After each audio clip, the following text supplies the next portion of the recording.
Indigo India and the Kethradon Awakening.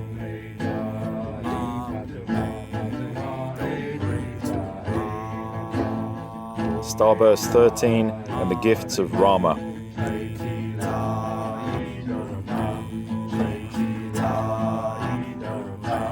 This is JP from KSAAA, Spring 2025.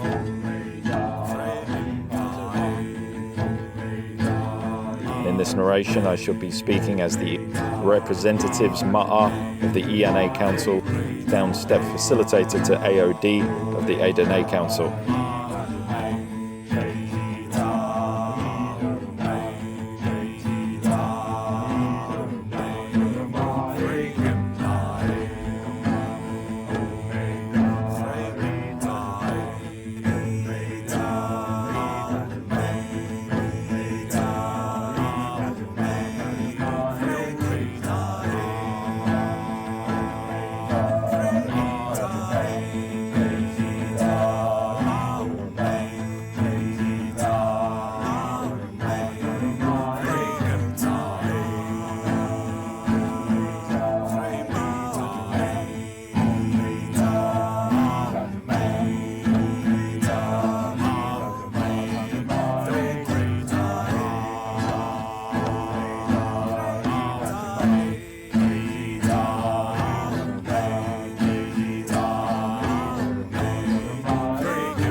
The Starburst response. The Starburst response is an automatic, autoimmune response of intensive unified field physics Templar dynamics experienced by an Akasha-Ekaveka system Templar when it is faced with critical mass life-threatening damage of the Akasha-Eka system. The Starburst response is an organic dynamic of system self-healing inherent to the creation mechanics set forth in the original Christ creation code that is triggered into irreversible automatic activation within the living body of the cosmos to prevent irreversible compromise of the eternal life original creation intention. Starburst response was triggered within this Akasha-Ekaveka system following the United Intruder Resistance or UIR activation of the Budara wormhole network on November 2003 through December 2004. Starburst response represents a probability mainline within the potential evolution of a planetary system whose universal, galactic, and solar systems have come into co-resonant vibrational alignment with the Eka-Veka probability mainline in which the Eka-Veka system has entered Starburst response. A planet engages the probability of starburst response when its solar system enters co-resonant alignment with the probability mainline in which its galaxy entered starburst response. A planet engages the probability of starburst response when its solar system enters co-resonant alignment with the probability mainline in which its galaxy entered starburst response. Earth and its solar system entered starburst response probability alignment with their galactic probability mainline on May 27, 2004, when the United Intruder Resistance activation of the Budara wormhole network commenced within the Earth Solar Templar. Planets, such as Earth, possessing interface gate systems such as the Polarian Matrix and Rama Passage, have the potential to engage host-buffered starburst response during planetary starburst response alignment, which enables the potential of planetary survival via universal galactic solar planetary time leap evac ascension, through which the red pulse phase inherent to starburst response progresses slowly, one dimension at a time, accompanied by simultaneous Christiac planetary crystal body rebirth and final time leap ascension.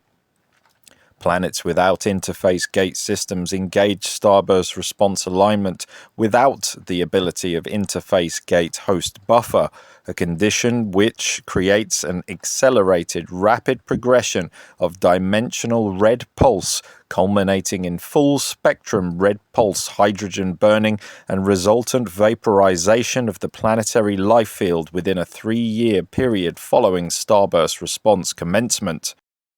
Unbuffered planetary starburst response causes permanent compaction and monadic reversal of the planetary crystal body, which phase locks the planet into its final cycle of permanent black hole fall and de-evolution to space dust return.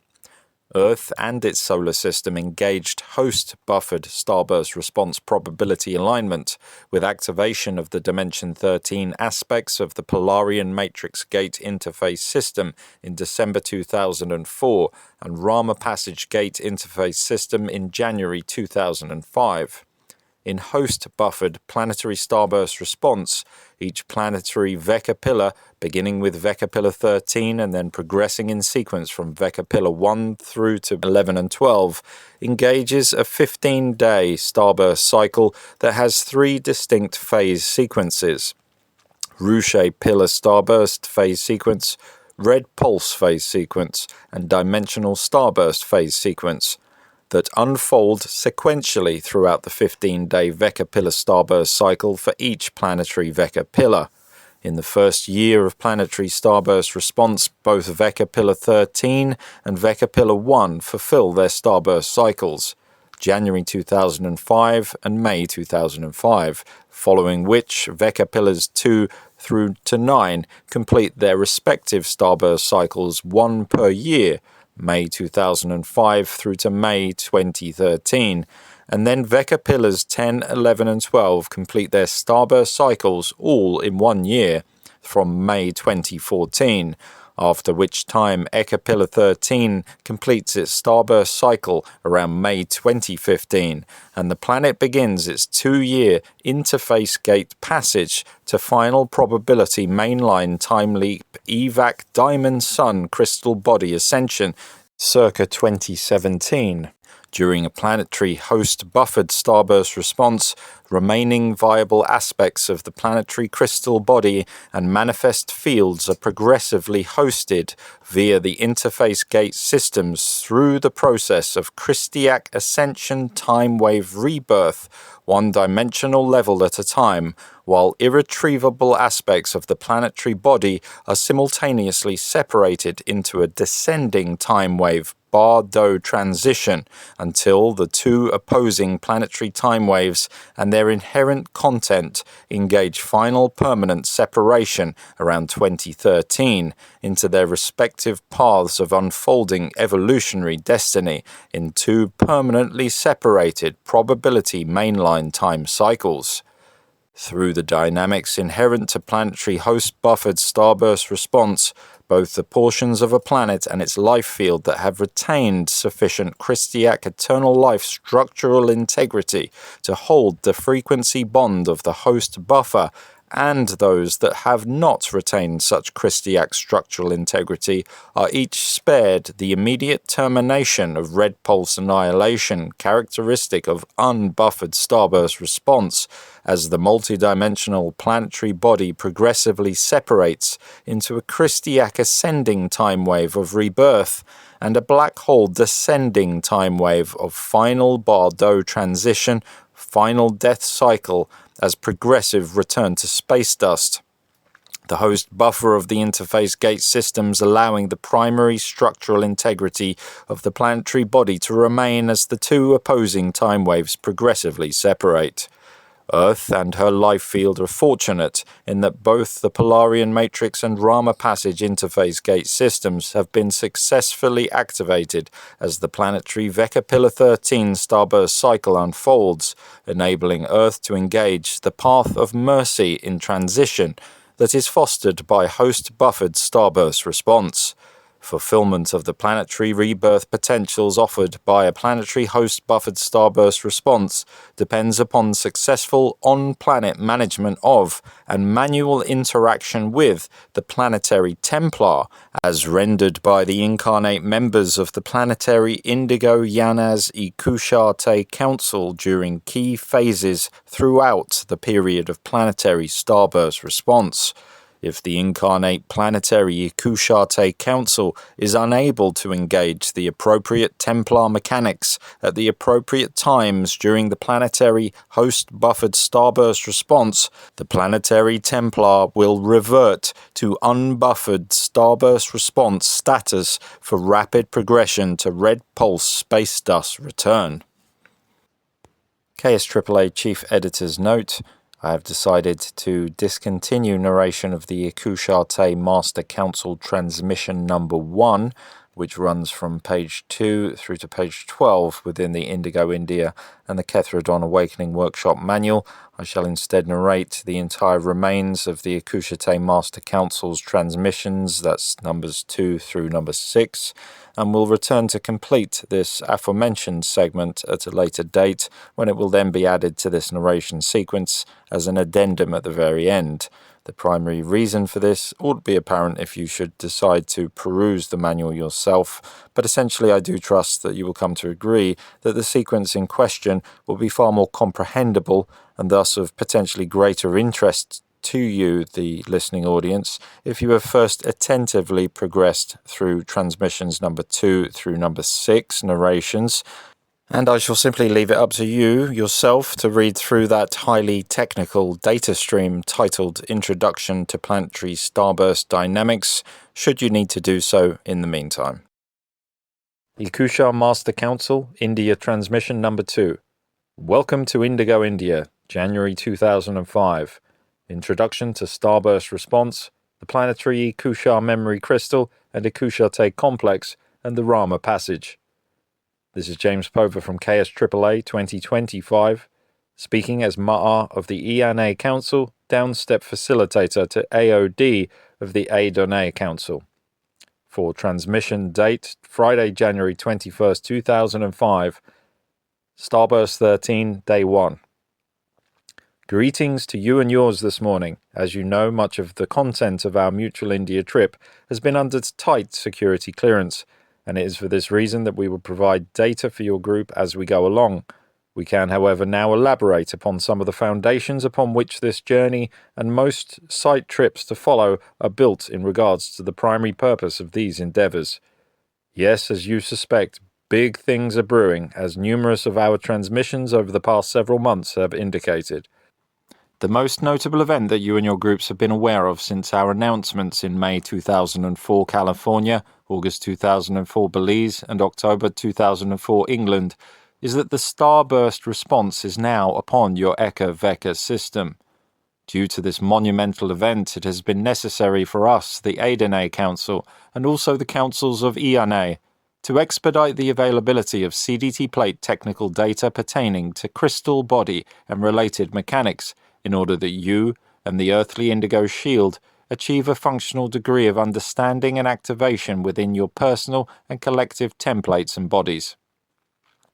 Dear friends of ancient times, you have all now entered the big game in terms of intercosmic intrigue and progression, for it is very rare indeed that a civilization confined within an evolutionary quarantine such as your own finds itself as a conscious participant in the likes of Starburst response.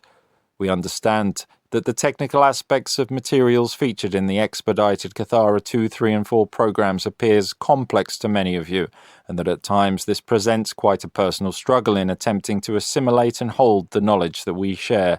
If it were not for the immediacy of the circumstance of Starburst response, much more time for translation of technical data would have been afforded, making your relearning and remembering of this data easier for you from a 3D consciousness perspective. We too regret that the current circumstance of universal drama within which your planet presently finds itself does not yet allow the luxury of such leeway in learning.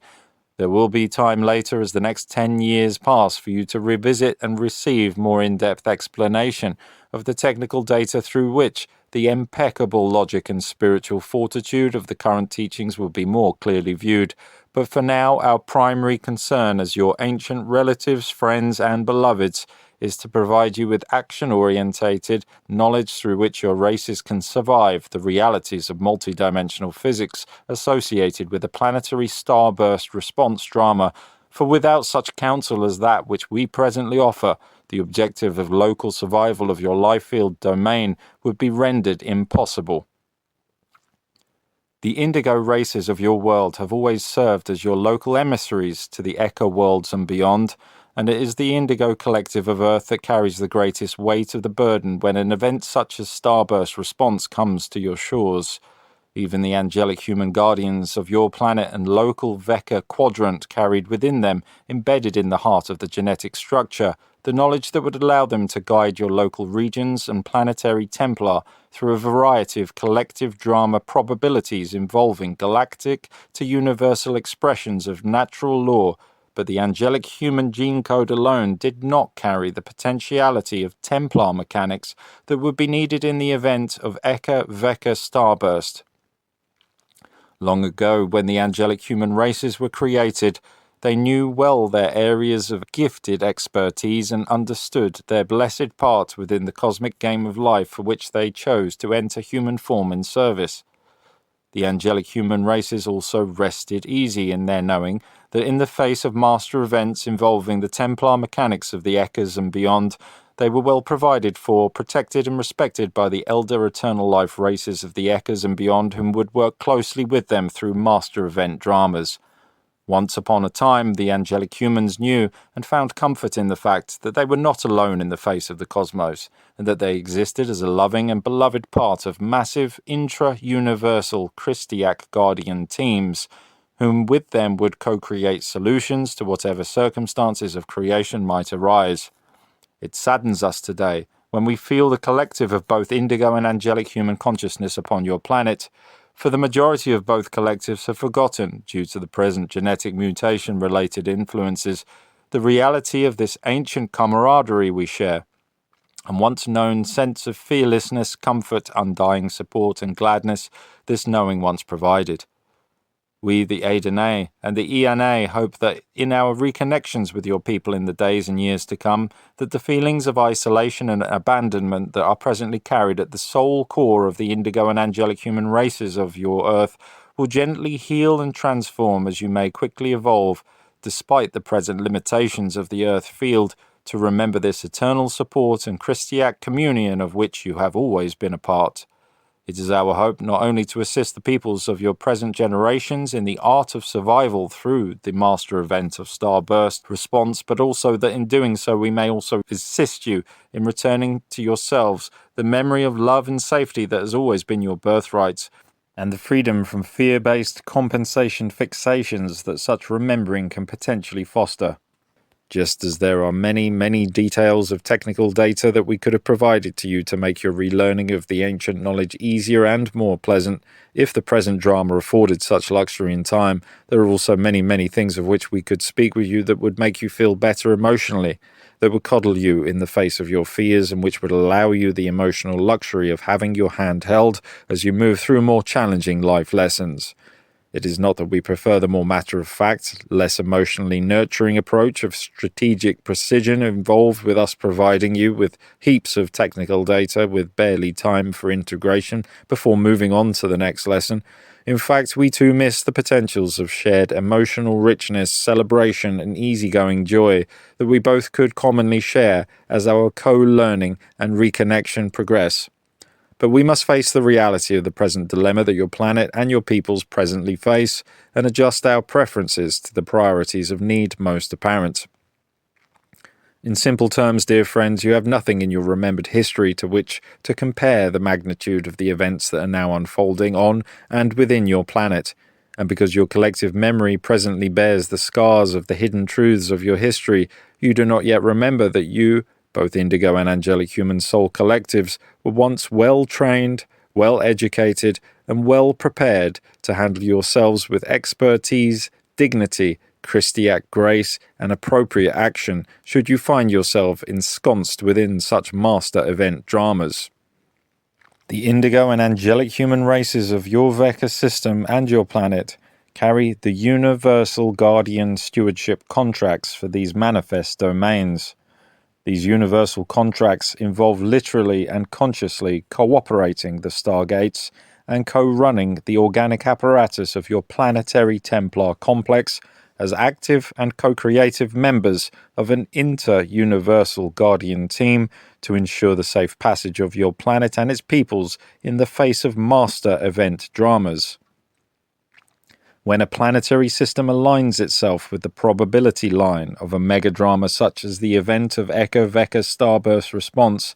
what do the off-planet members of such inter-universal guardian teams do when they recognize that their on-planet counterparts no longer remember their individual or collective identities, nor do they remember the knowledge, skills, or the stewardship contracts that they had agreed to fulfill on behalf of their planetary life fields?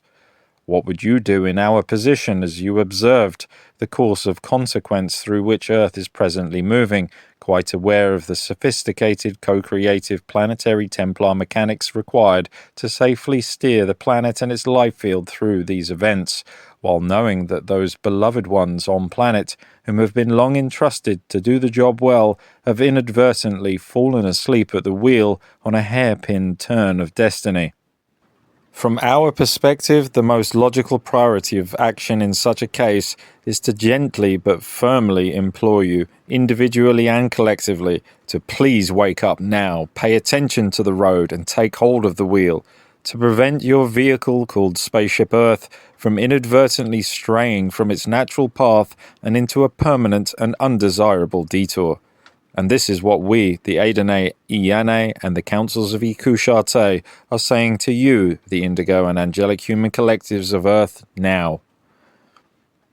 Though we do understand that being rapidly and abruptly awakened, both in terms of biological sleep and the frequency infusions of spiritual awakening, is often not the most comfortable or pleasant means of emerging from a slumber, we also acknowledge that sometimes such intense but not necessarily rude awakenings can be the most necessary and effective.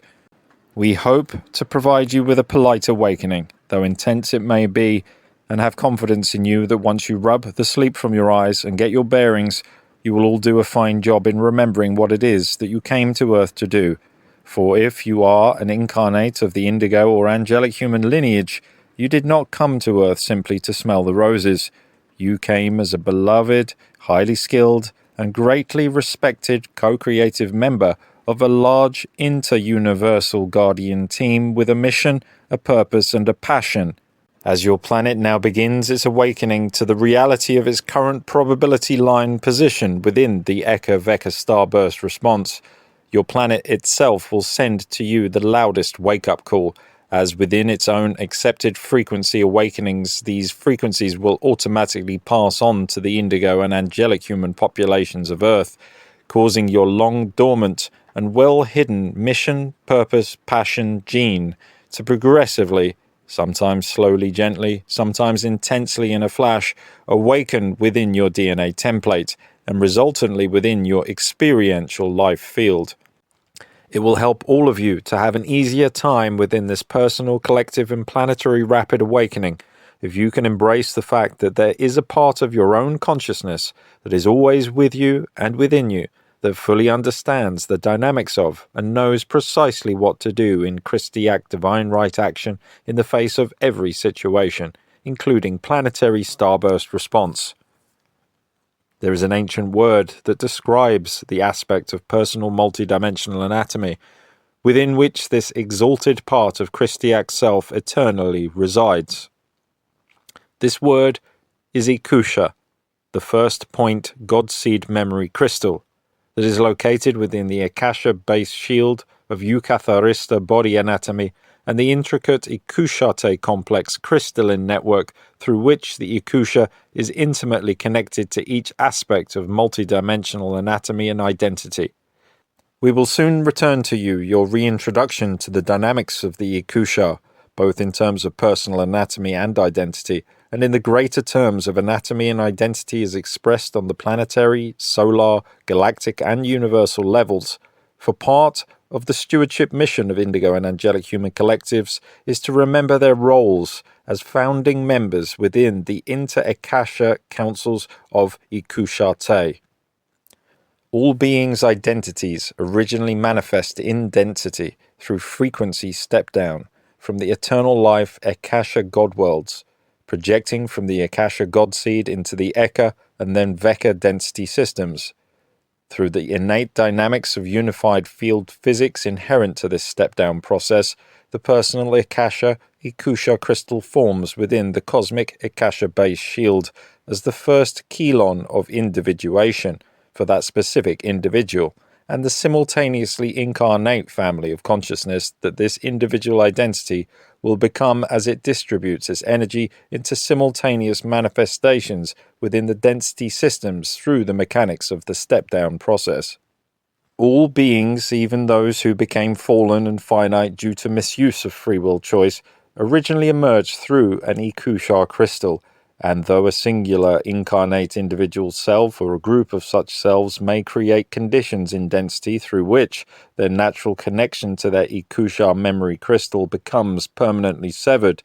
the E-Cou-Sha crystal itself remains eternally as part of the living consciousness matrix of the cosmic Akasha base shield. Through the condition of monadic reversal, a person, planet, solar system, galaxy, a universe, a Veka, or even an Eka system can lose its organic connection to its living memory matrix, E-Cou-Sha crystal. The E-Cou-Sha will hold record in the form of vibrational encryption of everything, every event, thought, feeling, every probability explored and experienced by every aspect of its identity and manifestation, up to the point of a monadic reversal event, following which the living connection to the E-Cou-Sha crystal is severed, and the E-Cou-Sha crystal no longer has a live frequency connection through which automatic encryption recording of density energy signatures can take place. Among serving many other purposes, the E-Cou-Sha crystal and its corresponding crystalline E-Cou-Sha-TA Complex network that extends into the densities serves as the core of the Christiac eternal life time clock, the core of the Eka Veka base shield through which a manifestation's progression, growth, evolution, and movement through density space-time is set, maintained, and governed in synchronization with the eternal cosmic time cycles. The E-Cou-Sha crystal, often called the seed of the lotus, is the heart of the genetic time code template of all biological life forms, which constitutes the quantum and organization of quarks and related subunits within the subatomic structure of the atoms of which the DNA molecule is composed. In regard to planetary and stellar bodies, the genetic timecode template represents the structuralized patterns of quantum and organization of quarks and related subunits that govern the subatomic constituency of the atoms of which all matter is composed. In both regards, the genetic timecode template represents the core pattern upon which the etheric, and atomic blueprint is formed and translated into manifest wave strata and subunit expression, and the E-Cou-Sha crystal of the Akasha-based shield is the central control, fixed, first Kelon radiation unit cluster that holds the form of and directs the function of the entire genetic timecode template. There is a massive amount of technical data to be learned pertaining to the E-Cou-Sha crystal and ikusha-TA complex and the related anatomy of the crystal body, chariot of fire, pillar of power, and the monad, and it will take us many years to translate this data in depth into your Earth system, for presently Earth's planetary shield cannot anchor nor hold connection to the Akasha-level frequency wave strata upon which translations of the books of Ikusha-TA ride. We, the AdonA, can, however, downstep, with the ongoing assistance of the EyanA Councils, some of the most important things that you need to understand at this time about the E-Cou-Sha crystal and the significance of its role, both personally and in regard to your planet, as Earth moves forward into her present Starburst response cycle. For it is because of the existence of the E-Cou-Sha crystal and its ikusha-TA complex that Earth and its races can now endeavor to move forth through the intensive dynamics of interdimensional physics inherent to Starburst response with any hope of a calm passage or intention of evolutionary survival. When we, the AdonA of parallel Eka Akasha, or our EyanA counterparts in your Eka Akasha, speak to you in such a way as demonstrated in the last sentence, we do not do so with a sentiment of alarmism. We do not exaggerate our descriptions of conditions pertaining to your world or its circumstance, and we do not reveal what we do in order to evoke fear or a sense of powerlessness within you. We inform you of what you need to know about your world and its immediate circumstances, and of technical dynamics by which effective Christiac action can be taken when and where needed, so that you may know the peace of informed action and the empowerment of genuine skill development. Many of you will notice that in this writing and in transmissions from us and the EyanA Councils over the last few months, our dialogue has taken a bit more of a serious tone. We would like you to understand that this is not because we do not have the desire to share loving, light-hearted banter with you, but is rather due to our awareness of, and your present innocence to, the circumstances that now unfold within the belly of your planet and the heart of your planetary life field collective. Since we became aware of the fact during May 2004 Hitharo anniversary that due to the ongoing activities of the United Intruder Resistance, and most particularly their activation of the Budara wormhole network, your planet has now phase-locked into the probability line in which co-resonant harmonic time wave alignment with Starburst response has occurred. We have been gently preparing you for the rapid wake-up of your planetary guardian races that this circumstance must entail. In the Kthradon 2-3 program, you have engaged Master Shield technologies that will allow you, Earth Indigos and angelic humans, to anchor, utilize, hold, and make available to others the progressive acceleration of frequencies that are now unfolding within your galactic and solar light spectra. Though there has yet been sufficient time to complete the detailed transmissions pertaining to the Kthradon 2-3 program technical texts, and thus your 3D logical minds have had to stretch a bit beyond their current frequency comfort zones in order to grasp and especially sequence the Kthradon 2-3 data in a mentally meaningful way. Those of you working with the technologies we provided have nonetheless achieved a sufficient degree of shield template activation and resultant biological preparedness with which to face the complex frequency infusions of a planetary starburst response cycle. Eventually there will be time for your 3D mind to catch up with the rest of you, and for us and our earthly comrades to have time to translate more of the sequential detail of the corresponding CDT plate texts, which will help to fill in the 3D gaps of understanding. The starburst response frequency infusions, of which here we speak, are those of an uncommon nature in regard to usual electromagnetic emissions, even within a quarantined galactic Vecca system such as your own. As this Indigo India workshop unfolds, you will come to understand more about the mechanics of starburst response and the inherent connection this condition has to what is commonly referred to as the infrasound spectrum. Most importantly, in this Indigo India workshop, you will learn not only of the phenomenon of starburst response, but will learn more about a very ancient planetary secret, memory of which has been sleeping on your planet from the long ago period of Earth time known as Angelic Human Seeding 1. This very ancient planetary secret involves a database of information that was laid to rest in Earth's crystal body and mantle prior to the 5.5 million years ago electric wars, a gift provided by AdonA EyanA visitors to Seeding 1 human races, that was intended to be stored in Earth's body for safekeeping until the gift was needed by far future generations.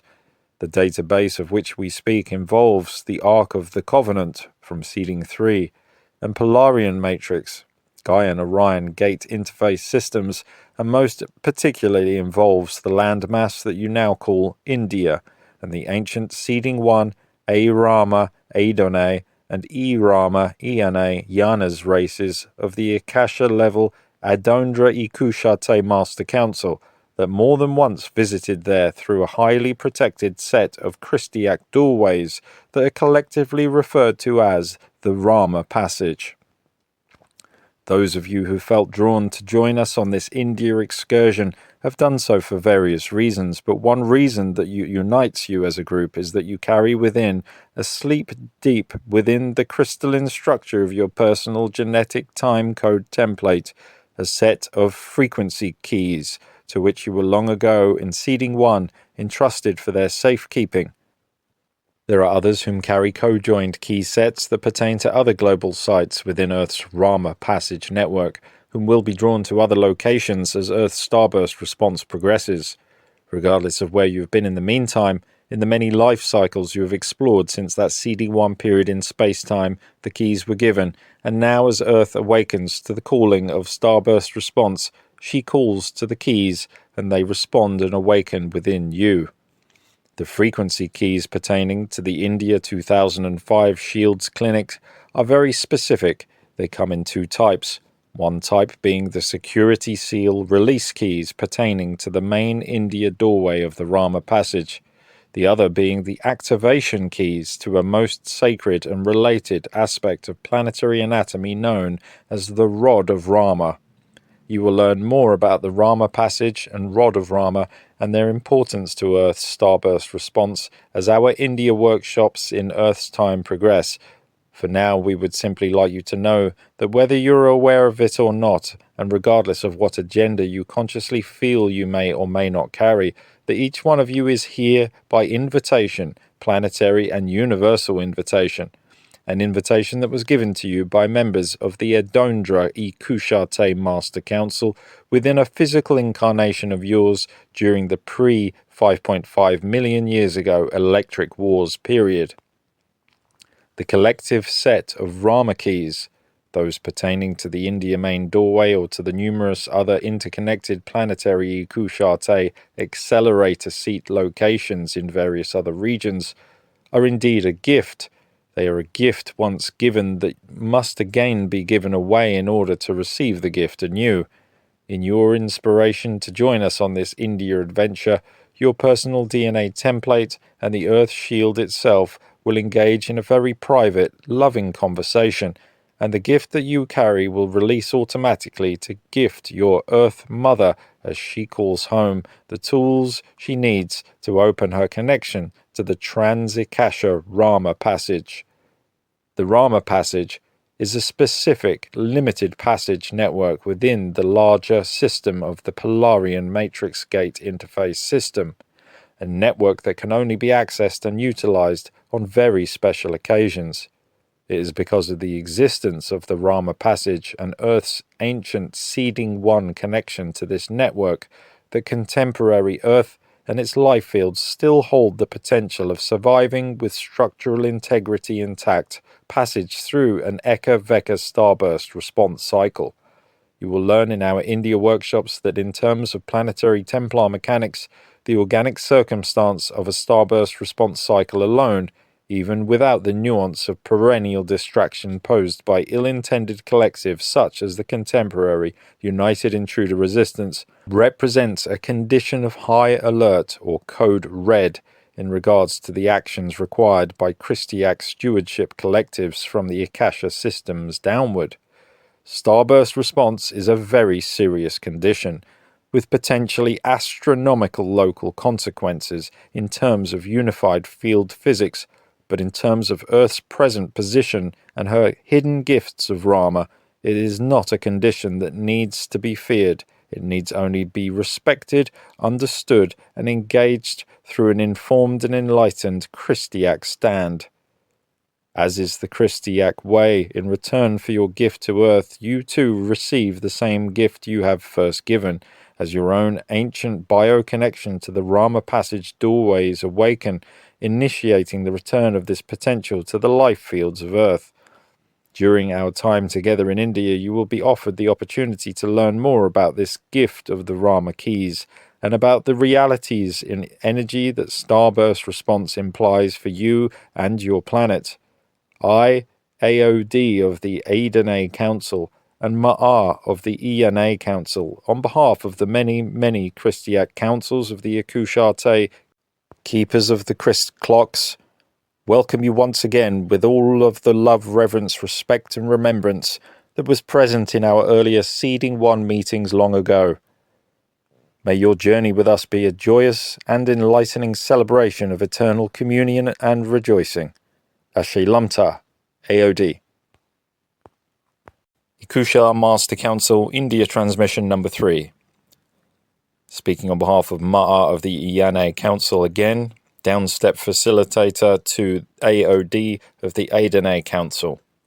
Transmission date, Sunday, January 23rd, 2005, Starburst 13, day number 3. Star Riders and Planetary Timewave Progression. Star Rider Planetary Shields Clinics, Star Rider Flame Runner Contracts, and the DNA Template. Star Rider Planetary Shields Clinics require that a critical number, and it varies with pillar number, of those with Rama Access Key Flame Runner Contracts called Starburst Timewave Riders or Star Riders are physically present between Pillar Starburst Cycle Day 1 and Day 4 on the Rama Passage grid locations corresponding to the specific Starburst pillar number to allow for automatic direct download of the planetary Rama access keys as the corresponding planetary Flame Runner cord anchors. Star Rider DNA templates hold the additional AdonA Flameline access keys that allow the planetary Flame Runner fireline to open to receive the Rama keys and Rama code Christ re-encryption Polarian gate link carried by global Flame Runners. The DNA templates of those with Star Rider Flame Runner contracts carry various sets of Flame Runner Rama keys corresponding to more than one Veka pillar, and their additional, usually singular but not always, set of access keys. Unlike general Flame Runner Rama keys, Star Rider access keys do not turn off and become dormant once they have activated and downloaded their sequence into the planetary shield. Star Rider access keys remain turned on and active once they have been triggered into automatic activation through direct physical grid contact with their corresponding Rama Passage grid network. Star Rider DNA template access keys will not fully activate without this direct physical grid interface, and will only temporarily run subharmonics of the frequencies they carry via automatic off-site activation. Activated Star Rider access keys maintain an open line live frequency connection directly to the AdonA fireline within corresponding planetary Flame Runner cords, which allows the DNA templates and biology of the living star riders to serve as living electrical transducers and carriers of the planetary harmonic time wave corresponding to their access key pillar numbers.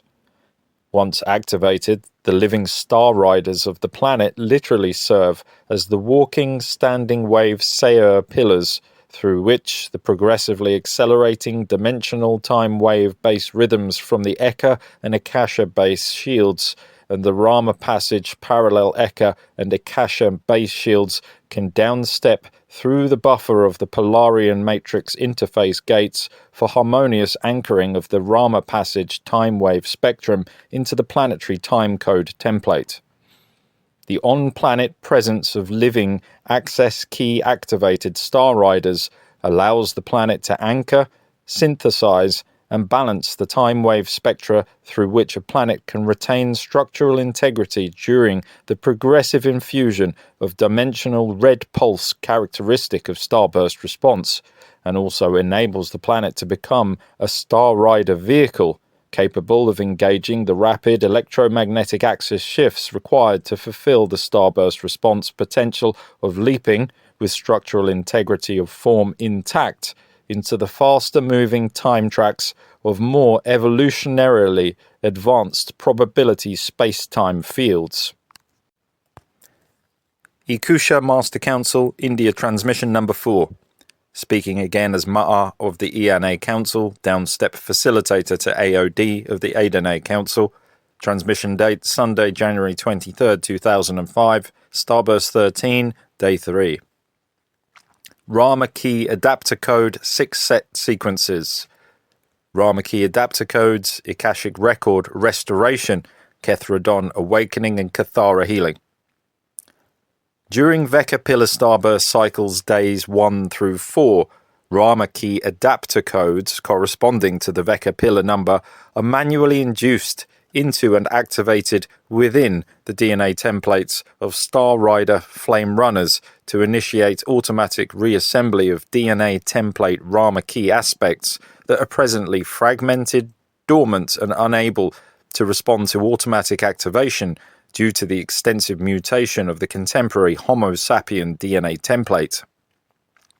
Rama Key adapter codes can be compared to adapter plugs that allow an active electrical circuit to be formed between an incompatible cord and outlet set. The present Homo sapien DNA template mutation distorts the natural configuration of certain Rama key segments as the Rama keys activate, preventing the segment from completing its natural dedicated electrical circuit with its corresponding Rama Passage grid network receivers. The Rama key adapter codes serve to interface between the Homo sapien DNA template mutation and the natural Rama Passage grid network corresponding to the distorted Rama key segment. Induction of the Rama key adapter codes allows the DNA template mutation to progressively self-correct and clear as the distorted Rama key segment adopts the corrected pattern of the Rama key adapter code as the segment of the DNA template carrying the Rama key progressively activates. Self-correction of the Rama key distortion within the DNA template initiates building of progressive immunity to planetary frequency infusions of the Budara retrovirus.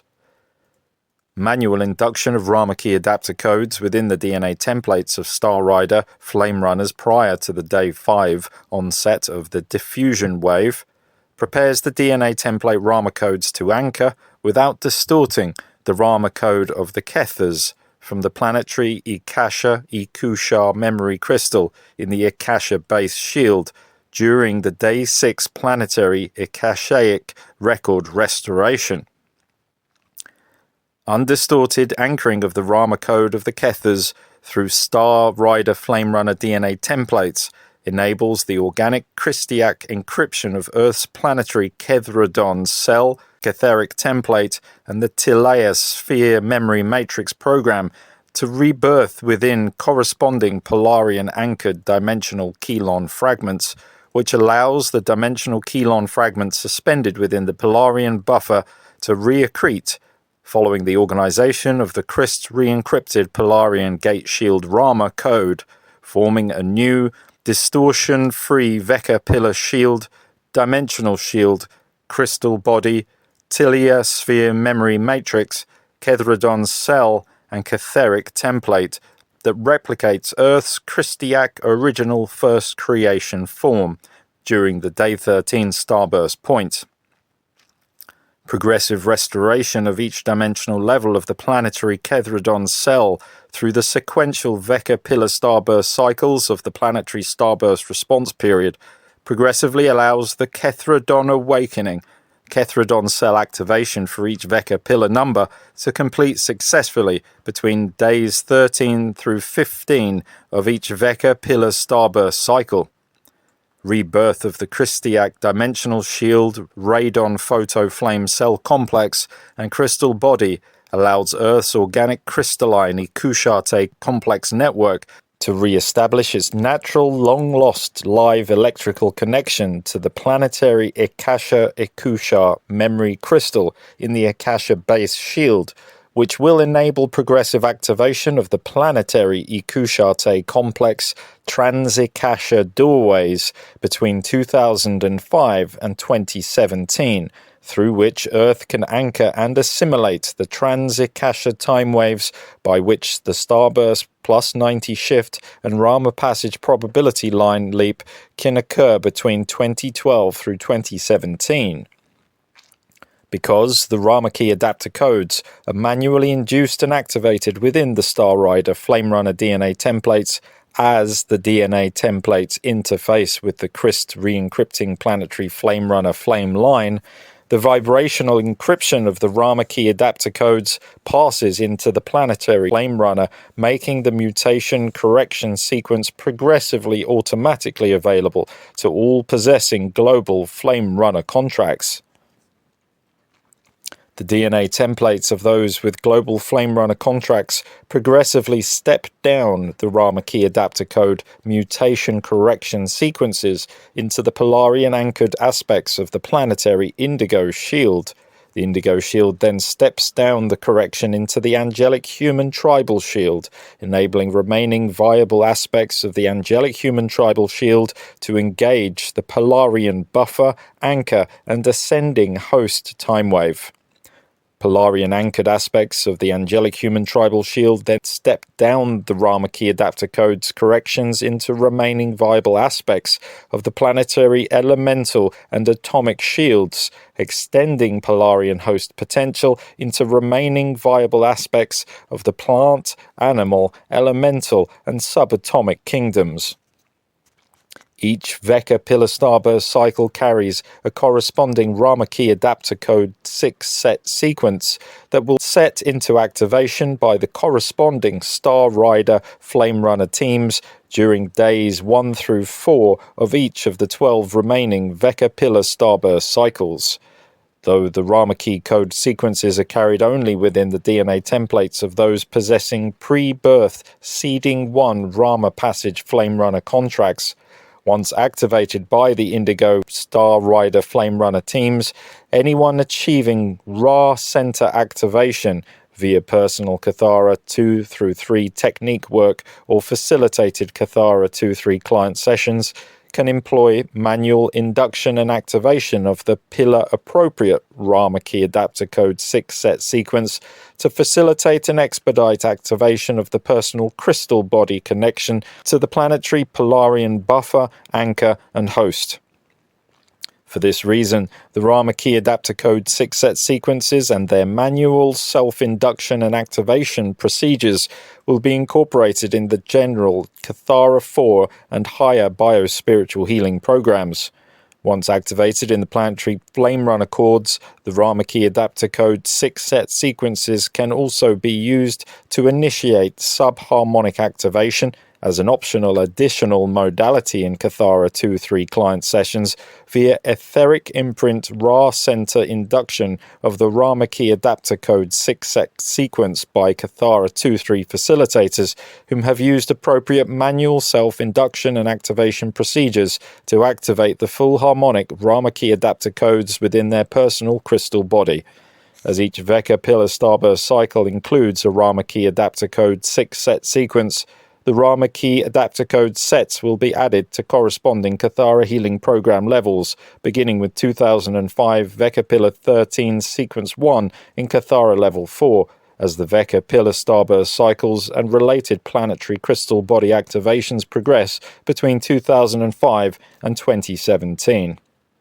E-Cou-Sha Master Council India Transmission Number 5. Indigo India, Hidden History, Buried Treasures and the Contemporary Earth Drama, The Taj Mahal and the Temple of Rama, Jayan or Gyan History, The Budara Retrovirus, Metatronic Veka Monad Lens Cap, and the Kethradon Awakening. Speaking on behalf of Ma'a of the EyanA Council, downstep facilitator to AOD of the AdonA Council. Transmission date Thursday, January 27th, 2005, Starburst 13, Day 7. Greetings, beloveds. We would like you to know that your Starburst 13 cycle is progressing well, the associated phases and stages unfolding in an orderly manner according to the natural dynamics of host-buffered Starburst response.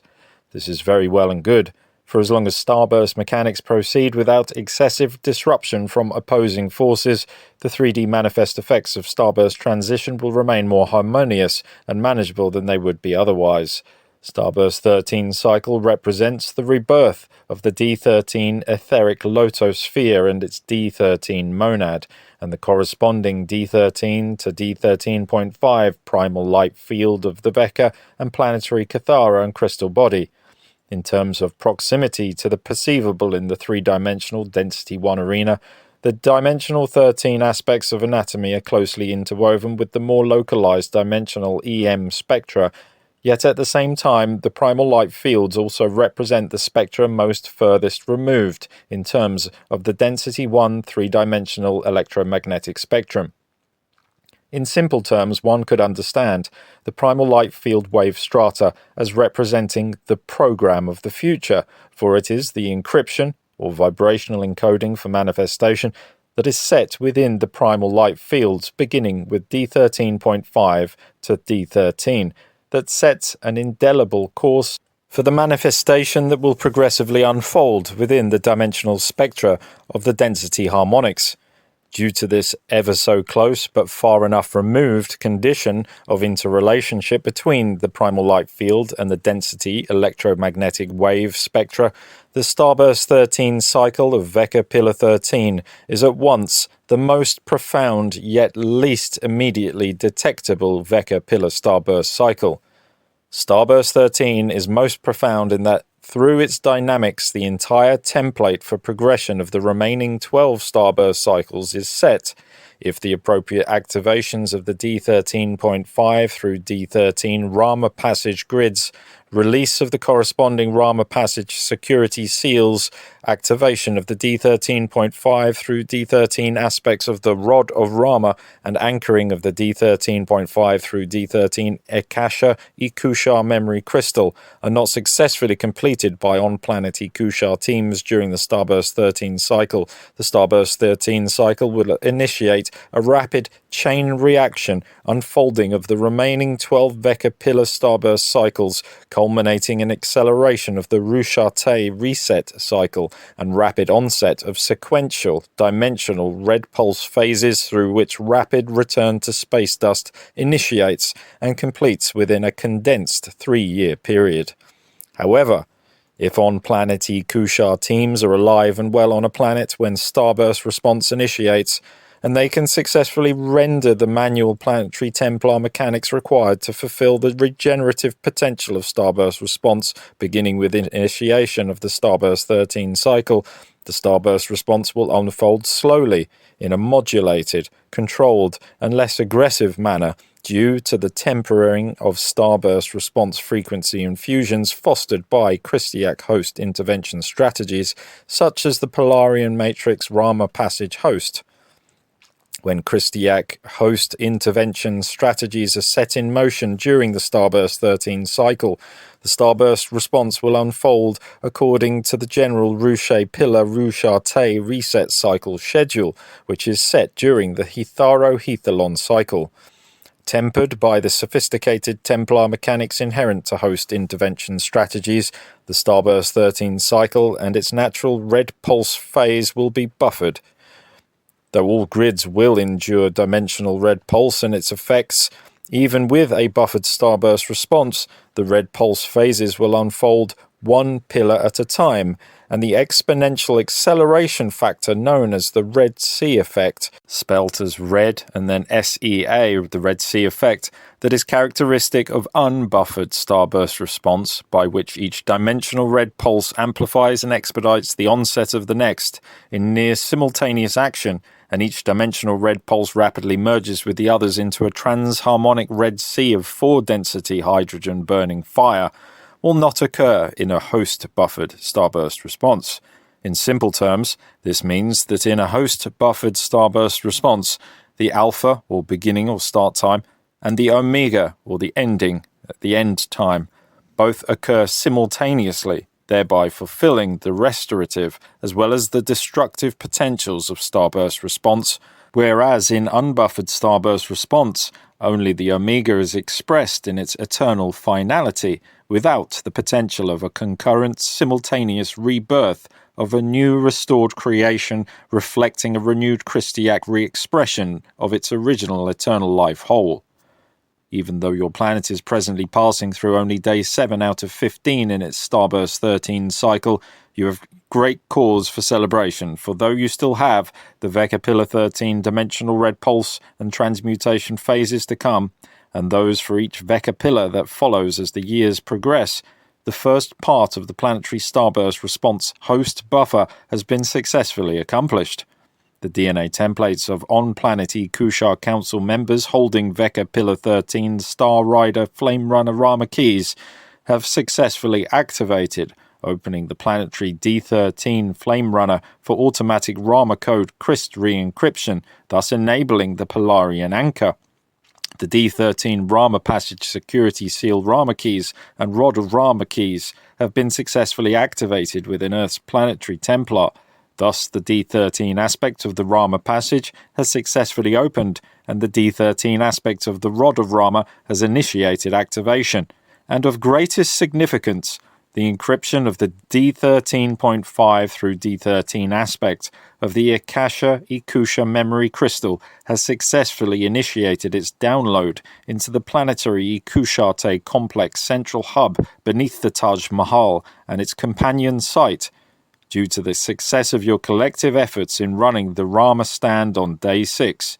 All of these events combined mean that your planet is entering the days 8 through 12 red pulse phase of the Starburst 13 cycle, with all Templar conditions necessary to phase lock into a host-buffered Starburst response between 2005 through 2017. In other words, Christ host intervention in Earth's Starburst 13 cycle Part 1 has gone smoothly and efficiently without a hitch, despite the counter-agendas held by the forces of the UIR, United Intruder Resistance. Well done, Global Earth Team Indigo. Now it is time to prepare for Part 2 Red Pulse phase of Earth's Starburst 13 cycle. The Polarian Matrix, Rama Passage Doorway, the Subterranean Temple of Rama, and the contemporary Taj Mahal. In preparing you to move through Part 2 Red Pulse phase of Earth's Starburst 13 cycle, we of EyanA Councils will first elaborate a bit more on the subject of the Rama stand and the Taj Mahal India location, for in this elaboration you will better understand the greater drama and dynamics of which Earth's Starburst 13 cycle is a part. The land site that you call the Taj Mahal in contemporary times has been a sacred site for a much longer duration of time than that simply associated with the AD 1500s period construction of the tomb in your recent past. Though the landmass you now call India and all other landmasses on Earth was in a bit different geographical position during the angelic human seeding 1 period of 25 to 5.5 million years ago, the land matter of which this landmass is composed still carries the encryption of the Polarian Matrix and Rama Passage Gate interface systems that were seeded into Earth's core, mantle and crust during the angelic human seeding 1 period. The crust of Earth slides across the mantle over time,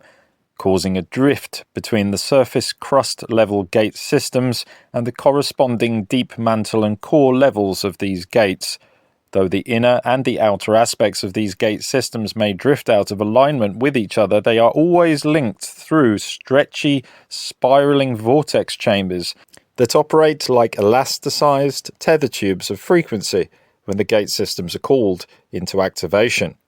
Though Earth crust drift has caused the alignment of the Polarian and Rama gate systems to slide out of alignment with the corresponding mantle and core aspects of these gates,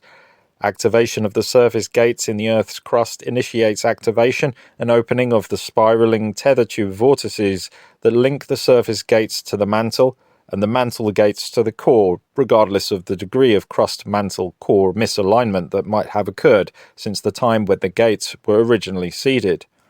When interface gate systems are not interfered with, the natural tether tubes connecting their inner and outer aspects automatically activate when either portion of the gates are activated, regardless of how much time has passed or how much drift has occurred. However, when interface gate systems undergo long periods of dormancy, such as that which occurred as Earth's grids restabilized following the 5.5 million years ago electric wars events, both inner and outer aspects of these gate systems pose a potential vulnerability to the planet, for if they are interfered with by those of questionable agendas, both inner or outer aspects of the gates can be artificially connected to other gate systems and potentially used as Templar tools for compromise of the planetary grid system. Because of this potential vulnerability posed by dormant interface gate systems, if an interface gate system is expected to fall into a long period of dormancy, it is shut down or capped to prevent the gate's interface system from being infiltrated and misused by those with anti-Christiac agendas. Following their creation in the Seeding 1 period, the Gaian Orion Polarian Matrix and Rama Passage interface gate systems of Earth were both capped or turned off just after the electric wars 5.5 million years ago to protect them from infiltration by the various fallen Anu and Drak raider races that were prevalent in your Veka during these periods. About 4.5 million years ago, a series of events unfolded in your Veka that were collectively referred to in your local galactic system as the Great Galactic War. During this series of events, which occurred between the 5.5 million years ago end of Earth Angelic Human Seeding 1 and the 3 million years ago start of Earth Angelic Human Seeding 2, the object of fallen race conquest became the Polarian Gate system, part of which had already fallen to infiltration and fallen race seizure during the earlier Gaian Orion Wars period 570 million years ago, preceding the Taran Wars and the fall of Density 2 Tara 550 million years ago. Due to headway gained by certain fallen race groups from your Veka during the Gaian Orion Wars, in which the Density 3, Dimension 9 Mirak Andromeda, Dimension 8 Mintaka Orion, and Dimension 7 Arcturus Butes interface connections of the Polarian Matrix gates became compromised by a set of what are called Metatronic lens caps. The Polarian gate interface systems of Earth 5.5 million years ago were more vulnerable to infiltration than they would otherwise be. This vulnerability of the universal Polarian Matrix Gate interface system in your Veka, and thus a reciprocal vulnerability within Earth's planetary extension of the Polarian Matrix, led to a compromise of Earth's Polarian Matrix gates by a race known as the Shantarel Budara during the Great Galactic War period 4.5 million years ago. From this time period in Earth's distant past, the surface crust level component of a sacred site in Earth's Templar known as the Planetary E-Cou-Sha-TA Hub, or doorway to the Rama Passage, primal light field Transeca interface gate systems, fell under the dominion of invading Shantarel races, which required the E-Cou-Sha-TA Councils of our Eka Veka system and yours to sever the natural link between the outer surface crust level of the planetary E-Cou-Sha-TA hub and its organic corresponding inner aspects within Earth's mantle and core. Though this action of preventative process was necessary to avert Chanterelle invasion of Earth during the Great Galactic War period and thereafter, it also served to prevent opening of Earth's Rama Passage gate interface system, and thus suspended Earth's potential for planetary survival should Starburst response be triggered within your Eka-Veka system. During this period of planetary and intergalactic strife 4.5 million years ago, the Earth Councils of E-Cou-Sha-TA, originally appointed on Earth by the INDIGO's Master E-Cou-Sha Council of the Akasha upon creation of the Polarian Matrix Interface Gates Earth extension just prior to the Electric Wars 5.5 million years ago, were provided with the additional DNA template coding that became known as the Star Rider Flame Runner Rama keys, through which, among other things, the severed link between the outer surface crust level of the planetary E-Cou-Sha-TA hub and its corresponding inner aspects in Earth's mantle and core could be rapidly reconnected through opening of the Rama Passage in the Akasha Rod and activation of the Rod of Rama in the Akasha Staff. Through these special Star Rider Flame Runner Planetary E-Cou-Sha-TA Council contracts, Earth would be enabled to override Chanterelle Budara encryption within the outer surface crust shield of the planetary E-Cou-Sha-TA hub to activate the natural spiraling tether tube vortices that link the outer and inner shields of the planetary E-Cou-Sha-TA hub so that Earth could regain its potential to enter the Rama Passage via activation of the planetary E-Cou-Sha-TA Complex for planetary survival in the event of triggered Eka-Veka Starburst response. The sacred site upon which the outer surface crust level of the doorway to the Rama Passage planetary E-Cou-Sha-TA hub was seeded into Earth's Templar 5.5 million years ago, is within the landmass that you now call India, its epicenter placed specifically within the location upon which the tomb complex, now called the Taj Mahal, is built. The control center shield of the outer surface crust level planetary E-Cou-Sha-TA hub spans a circular area of several miles around this site, with the first of its two key activation points being precisely in the area where the White Taj tomb was built, and the second being behind the White Taj, on what is now the site on the other side of the river, on the area where the Black Taj was intended to be constructed, but construction was not undertaken. The contemporary Taj complex was not the first edifice to be constructed on this site. Long before the Atlantean Holocaust of 50,000 BC, a large generator subterranean temple complex existed on this site for several thousand years, a complex created jointly by visiting members of the AdonA and EyanA Council Master Council.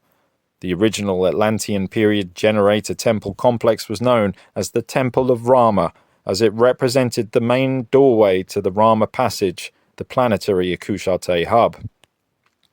The Temple of Rama generator was constructed by the E-Cou-Sha Master Council just following the period of angelic human seeding 3's surface Earth warring known as the Inner Earth Rebellion of 75,000 BC. Once surface Earth control was wrestled from the progressively invading Anunnaki races and returned to the rightful angelic human and indigo guardian races of Earth, the Temple of Rama complex was built to serve as an organic battery through which the angelic human races, with their existing base 10 DNA template mutation, could anchor the additional frequencies that were needed to open the Rama Passage gates in the event of planetary starburst response. The Temple of Rama of 75,000 BC was frequency keyed to the Rama Passage hosted Dimension 7 Gian Polaris, D8 Orion Mintaka, D9 Mirak Andromeda Density 3 Polarian Matrix Universal Stargate links, and was intended to enable Earth to activate her planetary E-Cou-Sha-TA Complex for Rama Passage access in the event of planetary alignment with the probability line in which Eka-Veka Starburst response was triggered in your Veka. There is much more to learn about the Temple of Rama complex, its creation, purpose and destruction, and about the contemporary white marble solar lens generator disguised as a simple though elaborate tomb that now sits upon the cloaked subterranean remains of the Temple of Rama.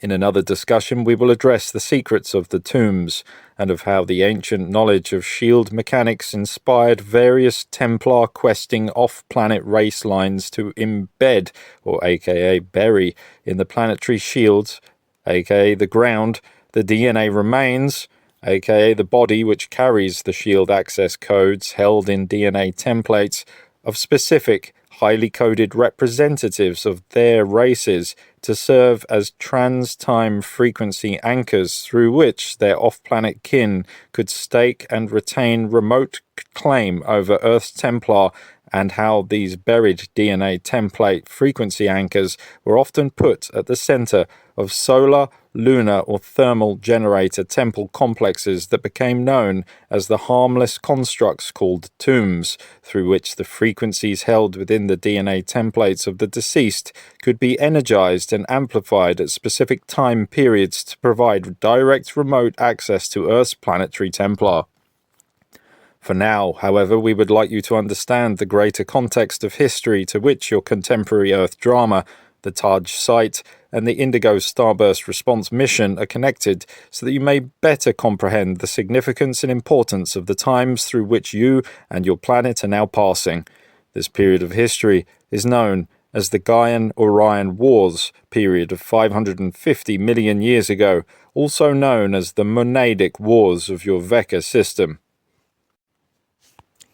The Andromeda strain, Budara retrovirus, and the 570 million years ago Gian-Orion Monadic Wars. During the 570 million years ago Gian-Orion Wars, several previously competing fallen race lines from your Vecca made friendly enemies deals amongst themselves, led by the Jehovian Anu, dolphin people predecessor races, then of the Andromeda galaxy. This particular Jehovian Anu race line, known to themselves as the Kusha-TA, were direct descendants of the Lyra Avion, Universal Stargate 11, Elohim races that had conspired against Christiac races in the fall of Lyra Aramitana original sin drama 250 billion years ago. After many eons of warring with various fallen Seraphi races, such as the Omicron Draconian, Odedicron Reptilians, and warring among various offshoots of their own fallen Elohim Anu lineage, the Jehovian Anu Kusha-TA races of Andromeda were close to extinction by the period of time in which the Gian-Orion Wars begun, despite earlier deals and hybridization experiments that they had engaged with fallen Metatronic Anu races. The Kusha-TA races had been offered several previous bioregenesis opportunities by the Christiac races, including the EyanA of Eka, all of which were declined in favor of the anti-Christiac potentialities of self-serving power quest that they felt were promised by accepting the irreversible Metatronic code. The Kusha-TA found themselves to be one of the first races in your Vecca to experience the fulfillment of the promise of the Metatronic code, as their collective tribal shield and race crystal body had reached the final phase of monadic reversal and compaction, in which the reversed seed atom and Merkaba begin their final exponential spin speed acceleration, spewing the remaining energies from the seed atom, which ultimately results in full compaction and implosion of the seed atom, Merkaba, crystal body, and manifest form. When the Kusha-TA discovered the lie at the core of the Metatronic promise, they felt revengeful toward and betrayed by their Metatronic Anu races, and realized that their days were numbered before their final Metatronic extinction. Just prior to the outbreak of the Gian-Orion Wars, the Kusha-TA made a final attempt at appeal to salvage their dying races and offered deals to the long-despised and feared fallen Budara spider people races of the Budara black hole in our Leodore parallel Eka-Vecca system. The Budara were glad to assist the Kusha-TA Anu of your Vecca in that hybridization with a race from your Vecca system would allow them potential genetic and incarnational access to your Vecca, through which they could escape their self-created quarantine in our system in quest of territory dominion in your Vecca, through which they hoped to feed their own black hole to postpone its eventual, inevitable implosion. The Kusha-TA races began hybridization experiments with the Budara races via a series of several wormholes extending between the Universal Stargate 9 Andromeda system in your Veka and corresponding coordinates within the Budara black hole in our system. The Budara in our system had long existed under a self-induced black hole quarantine, and so the potential threat of the Budara virus, of which they were the carriers and which was responsible for their fall, remained contained and did not pose an immediate threat to the living systems of your or our Veka. When the Kusha-TA Jehovian Anu races of your Veka opened the wormhole doorways into the Budara black hole, that long-held Budara virus quarantine was broken and unleashed in your Veka in the form of a retrovirus, which caused mutation within the RNA template, as opposed to the DNA template that the virus here affected. The Budara retrovirus, as this Andromeda plague became known, allowed the Budara races from this system to directly access the RNA, then DNA templates of the Kusha-TA Anu. The mutation in the RNA caused distortion in the transcription process from DNA code to RNA to amino acid building and protein synthesis, which caused the mutative elements of the reverse code RNA to mimic DNA and code for proteins, overriding the organic program carried in the DNA. Through the direct access to the Anu RNA DNA template afforded by the Budara retrovirus, the Budara could literally absorb the resident consciousness within the Kusha-TA bodies and force themselves into body snatch incarnation within the emptied shells of the Anu biological form. In this way, the Budara retrovirus entered your Veka, and with it came the Budara races dressed in Anu chemical clothes. The AdonA and EyanA races of our respective ecosystems had advised the Kusha-TA Anu against this Budara hybridization endeavor. They had explained that such an endeavor would release a plague into both Veka systems that would potentially cause their destruction.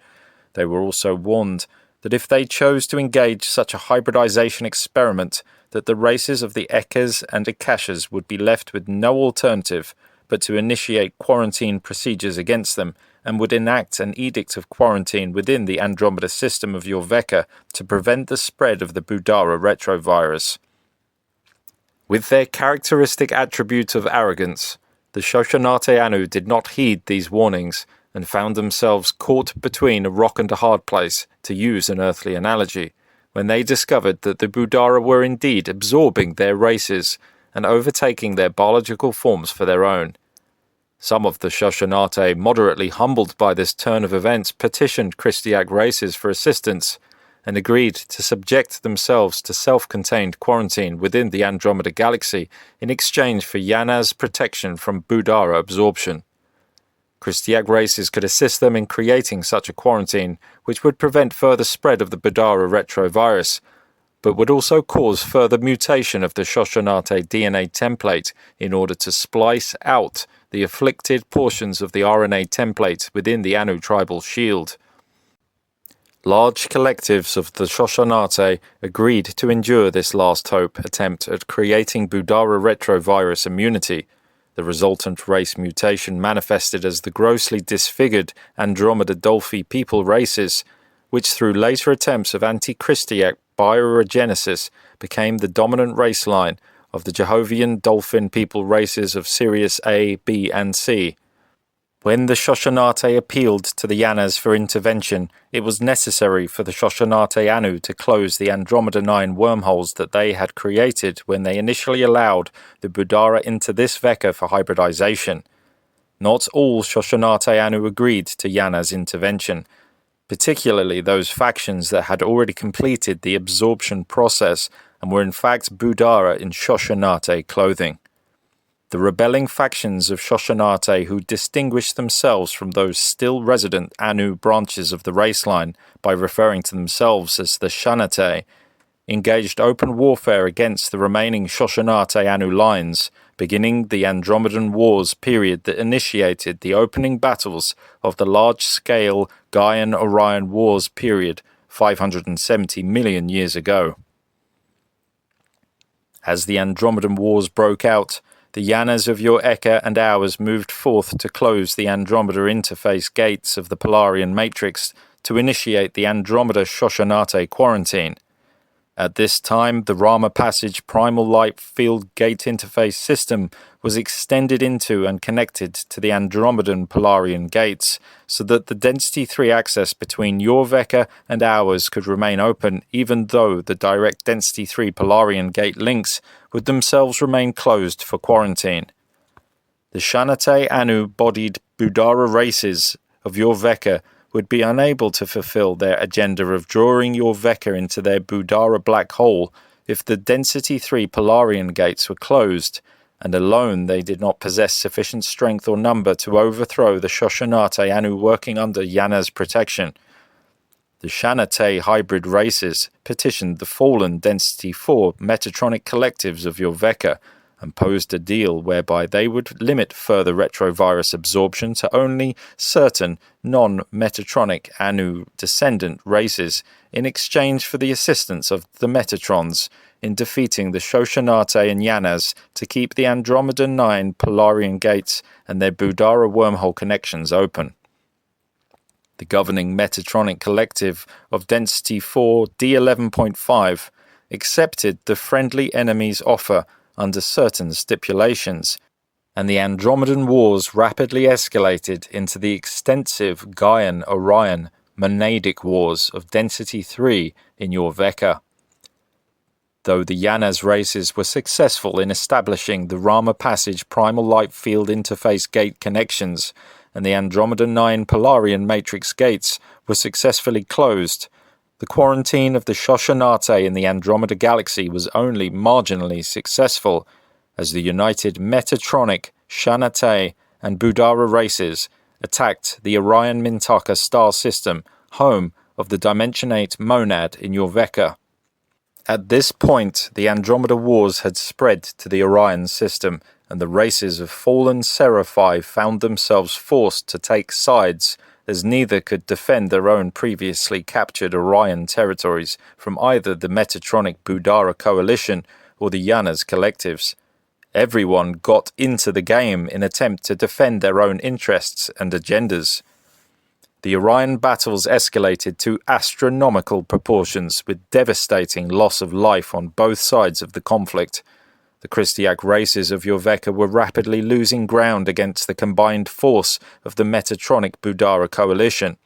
In a major event of Christiac race decimation, the Shanate Budara races attacked Orion Mintaka, seizing control of the Dimension 8 metagalactic core Veka monadic center flame, the Flame of Orion, in the core of Mintaka. With control of the Orion Mintaka Veka monad center flame, the Metatronic Budara collective would be able to initiate rapid monadic reversal and black hole fall of your Veka system, and so Akasha Eka Yana's intervention in the Veka drama escalated in relation to this escalated threat. As the Orion aspects of the Gaian-Orion monadic wars amplified, the Yanas of the Ekas engaged several teams of Azurite races, both from the Liature Ra Flame system of your Eka, and the Liadore Shah flame system of our parallel Eka. The Ra and Shah Azurites direct manifested into the Elohai Elohim Gate 12 Founders Race form of your Veka, becoming known as the Rashael or Rashael Azurite races. The Rashael Azurites were commissioned with protection and Christiac reclamation of the Veka monad in your system. Their first initiative was to shut down the Dimension 8 Mintaka Orion Gate, so that the Metatronic Budara coalition could not utilize the Flame of Orion as the weapon in creating monadic reversal of your Veka. Closing of the Orion Gate would allow the Christiac races to regain at least partial control of the Flame of Orion Veka monad center flame. The Rashael Azurites succeeded in this objective, much to the anger of the Metatronic Budara coalition. The next initiative of the Rashael Azurites was to create an interface gate network between the portions of the Orion Mintaka shield and flame that they had secured, and another density 3 star through which the lower density systems could retain natural connection to a portion of the Veka monad. The star that you know as Polaris, your North Star, and the planetary system you know as Gaia or Jaya, Earth's density 3 oversoul counterpart, was chosen for the location of the monadic interface gate system because Jaya held Gate 7 of the Polarian Matrix interface system, the only remaining density 3 gate of the Polarian Matrix that had not been compromised during the Andromeda and Orion stages of the Monadic Wars. The Jayan Polarian Gate 7 had been shut down when the density 3 Orion Mintaka gate was closed. The 570 million years ago Jayan shield split, duality wave anomaly, and fall of the Rashael Azurites. The Rashael Azurite Yanas teams moved into the Jaya region and began construction of the Jaya Mintaka monadic link, which required opening of the Jaya D7 Polarian Matrix Gate 7. As Polarian Matrix Gate 7 was opened and the Mintaka link brought online, the Metatronic Budara coalition led by the Shanate Budara attacked the Rashael Azurite teams in Jaya in a massive show of force that nearly destroyed the entire Jayan shield. Shanate races invaded and took control of Jaya as Rashael Azurite gate construction teams were resident on surface, while the teams were in their most vulnerable position of full shield merger with the Jayan planetary star shield. The Rashael Azurite teams carried a specialized, highly linked common tribal shield that contained the core Christiac creation code, the Rama code, from which both your Eka Veka and our parallel Eka Veka were originally created.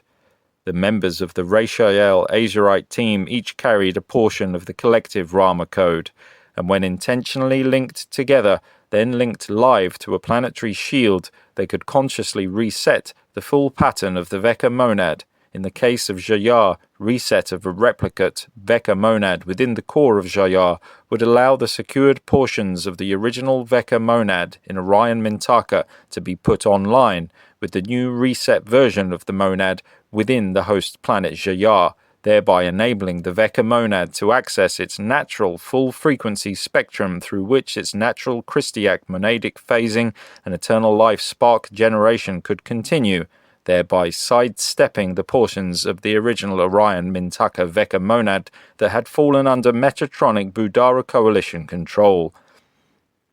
Once this monadic host was completed, the hosted Veka monad would engage a natural phasing cycle, during which sufficient natural spark thrust would be generated to purge and release the infiltrated portions of the Mintaka Orion Veka monad, and the organic Veka monad of your Veka would have naturally self-healed, despite the Metatronic Budara coalition attempts of Veka monadic reversal. Unfortunately for all Christiac collectives in both your Veka and ours, the Rashael Azurite teams of 570 million years ago were unable to complete the Jayan Orion Veka monad host, as they were attacked on Jaya by the Shanate Budara just as they had fully merged their collective tribal shield with the Jayan planetary star shield. The Shanates struck the Jayan shield hard and fast, forcing it to spin stop and initiating spin reversal, while the Rashael Azurite shield was still plugged in online, with the Jayan planetary star shield in their process of host monadic reset. To prevent complete shield reversal, fall of Jaya, and decimation of the Rashael Azurite tribal shield, the Yanas of the Ekas had to run the D12 spectra of the Polarian Matrix gates in attempt to hold the Jayan shield from full reversal, which caused temporary reopening of the Andromeda 9 and Orion 8 capped Polarian Matrix interface gates. Once the Density 4 Polarian Matrix gates were reopened, they were then phase-blended with the Rama Passage Primal Light Field Gate interface system, which gave the Polarian Matrix the power of both your Eka and ours, with which to withstand the trans-Eka force available to the Metatronic Budara coalition. Opening of the Rama Passage and Polarian Matrix prevented full reversal of the Jayan shield and the new reset Veka monad replica it carried, but it did not prevent partial reversal of the Jayan shield, under the extreme force and counterforce of the Christiac Rama Polarian Gate Thrust and the opposing Metatronic Budara Gate Thrust, the Gian shield literally split in two, forming an unnatural configuration of split, bipolar, twin star held together by a common host monadic core. This mess of Jaya formed an unnatural inorganic time distortion field, with two concurrently running planetary subtime cycles, running in direct spin and polarity opposition. At the time of the split of the Gian shield was actively online with the Polarian Matrix interface gate system, and as the D7 Gian shield split into two opposing but phase-bonded aspects, one under control of the IANAs, the other under control of the Metatronic Budara coalition, this rip in the fabric of Vecca time ran rapidly through the Polarian Matrix Gate interface system, splitting upward the D8 Orion Mintaka shield, the D9 Mirak Andromeda shield, the D10 Vega shield, the D11 Lyra Avion shield, and the D12 Lyra Aramatana Divine Blueprint shield of this Vecca. The Gian shield split echoed downward through the Polarian Matrix, splitting the shields of the D7 Arcturian Gate, causing a portion of the Density 3 Gian shield to rip apart and fall in fragments into Density 2 Sirius and Pleiadian systems. As the Gian shield split, the Rashael Azurite shield that was fully phase-bonded with the Gian shield also split, literally ripping apart at the seams. The portion of the Rashael Azurite shield that was able to anchor and hold the blended Rama Passage Polarian Matrix frequency infusions was able to use these frequencies to rapidly unplug from the Gian shield so its members could achieve biological evac from Jaya before the shield fully split. Many Christiac teams were dispatched to the embattled Gian front to orchestrate rescue and evac of the Rashael Azurite Monadic Reset team.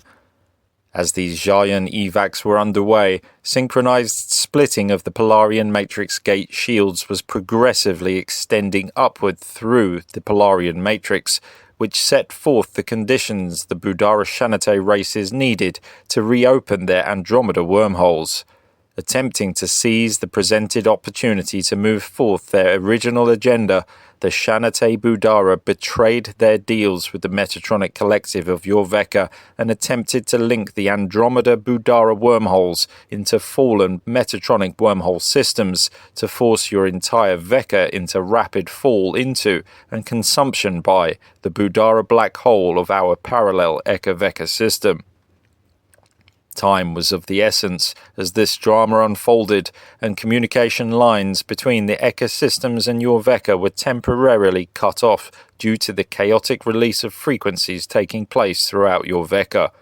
Certain collectives of the Rashael Azurite team that had safely made evac from Jaya discovered the Shanate Budara direct invasion of Andromeda, and with little choice left to prevent your entire Vecca, Metatron included, from falling in pieces into the Budara black hole, this group of rescued Rashael Azurites and various Orion Odedicron races that had chosen the side of the IANAs when the Orion invasions had begun, together launched a preemptive strike utilizing Odedicron starships to force closure and rapidly recap the Budara wormholes in the Andromeda system.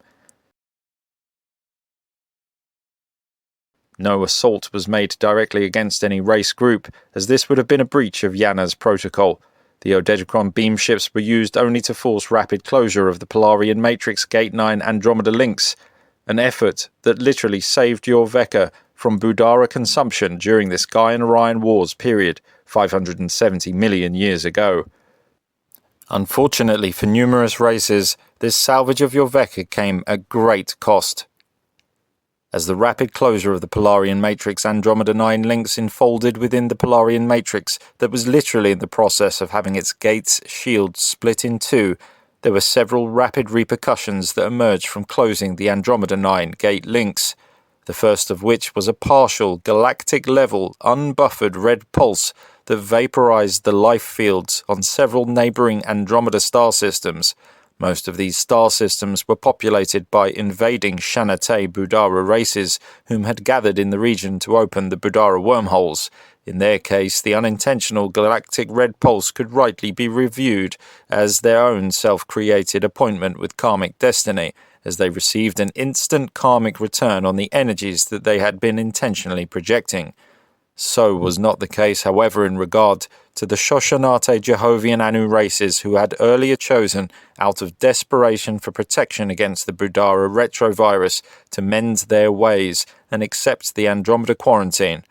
As the closing of the Andromeda Polarian Matrix Gate 9 links was an issue of immediate action, there was only time to evacuate the outermost Shoshonate Anu Andromeda quarantine outposts, and those on stars closer to the Polarian Gate 9 links could not be reached due to the presence of Budara Sha-TA invader forces. When the Rashael Azurite Collective gave order for the Polarian Matrix Gate 9 Andromeda links to be closed, no one was certain as to whether or not a red pulse would release, and if so, how severe it might be. It was a calculated risk for the Rashael Azurite team, but the potentially only alternative consequence of full Veka consumption by the Budara black hole made any risk inconsequential by comparison. If red pulse did emerge, it would possibly vaporize the life fields of all inner cluster Shoshonate Anu Andromeda quarantine systems, as well as potentially instantaneously destroying the Rashael Azurite and Odedicron fleets that had ventured to attempt this Veka salvage mission. In the end, the decision was made to close the gates, for no other consequence could be as devastating as full Veka Budara black hole fall. The Rashael Azurite and Odedicron Veka salvage team managed to escape the Andromeda system with minimal losses before the galactic red pulse released, but the Shoshonate Jehovian Anu races of the Andromeda inner cluster quarantine did not survive red pulse, and the few of their outer ring outpost race lines that the Rashael Azurites had managed to evacuate out have since despised all things Christiac, blaming the Yanas races for this inadvertent destruction of their already dying Andromeda Metatronic Shoshonate Jehovian Anu races. As the fall of the Gian shield continued during this last phase of the Gaian-Orion Wars, the Rashael Azurites had more to worry about than the red pulse of Andromeda alone. As the red pulse drama was unfolding in the Andromeda system, the Sha-TA invasion of Jaya and Orion Mintaka was also in full swing, and Christiac races from all over your Veka were desperately trying to rescue the Rashael Azurite races still trapped on Sha-TA invaded Jaya. The bedraggled fleets from Andromeda limped their way back to Jaya through the remaining viable portions of the shield-splitting Polarian Matrix gates, in hopes of assisting the ongoing Rashael Azurite rescue missions there. There was much damage to be done, potentially to both your Veka system and our own, if the Sha-TA Budara races managed to capture the portion of the splitting Jayan Rashael Azurite shield. For not only would many beloved Yanas be left with return home as space dust, but the specialized monadic shield coding of the Rama code that they carried could be used as the ultimate weapon against the Christiac races, should the Rashael Azurites be captured by the Sha-TA. Unsure if evac of the remaining Rashael Azurite shield on Jaya would be possible in time, many of the Rashael on Jaya chose to consciously initiate personal internal red pulse within their own biofields to prevent capture by the Sha-TA. They would prefer a Christiac stand to space dust before they would allow their shield codes to fall into the hands of the Sha-TA, for if forced gene splicing between the two species could be undertaken with a critical mass of the Rashael race line, the Sha-TA could contrive a hybrid form capable of residence within both the Budara black hole and your Veka system. Such a hybrid could potentially possess a sufficient degree of stolen Rama key codes through which the Rama Passage primal light field gates that unite our respective Eka-Veka systems could be breached, allowing for Budara invasion and takeover of both of our Eka-Veka systems. Such a hybrid race would thus serve as an ideal Budara raider race through which they could not only secure their intention of consumption of your Veka, but add ours to the pillage as well. Though Christiak races in both of our Eka-Veka systems did everything they could to rescue the remaining Racial Azurites of Jaya, the final split of the Jayan shield was expedited by the onslaught of Sha-TA beam ship pulsing, and the simultaneous reciprocal split of the Racial Azurite shield remaining on Jaya, and the split of the Polarian Matrix Gate shields was also thus expedited. With the split of the Jayan shield and the Polarian Matrix Gate shields, the gate shields of all universal stargates in your system that had been online with their Polarian Matrix Gate links also underwent a simultaneous shield split, as the gate shield of their corresponding Polarian gate was severed in two. The damage that occurred to the Universal Templar in your Veka system during the Gaian-Orion Wars 570 million years ago nearly paralleled that which had occurred 250 billion years ago during the fall of Lyra, and exceeded even that done during the fall of Metatron. The most long-lasting effects of the Gaian-Orion Monadic Wars were threefold. First is the creation of two anomalous, coexisting, co-joined, opposing subtime distortion fields that expand into and throughout the universal Stargate systems of your Veka, extending upward and downward from their common source of the split but phase-bonded Jayan shield.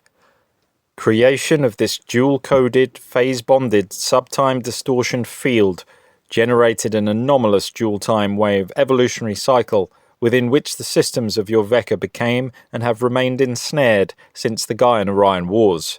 If it were not for the common reset host monad that the Racial Azurites had successfully set into the Jayan shield just prior to their attack by the Sha-TA, the portions of the Jayan shield, Polarian Matrix gates, and Universal Stargates in your Veka that had split off and fallen under Sha-TA Budara control during the Gaian-Orion drama would have been completely severed from the remaining Christiak portions of the shields that were held by the host of the Rama Passage Primal Lightfield Gate system.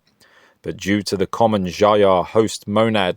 the final Budara black hole fall of the reversed and partially metatronic Sha-TA Budara-controlled shields was prevented, which allowed for the mercy of more evolutionary time,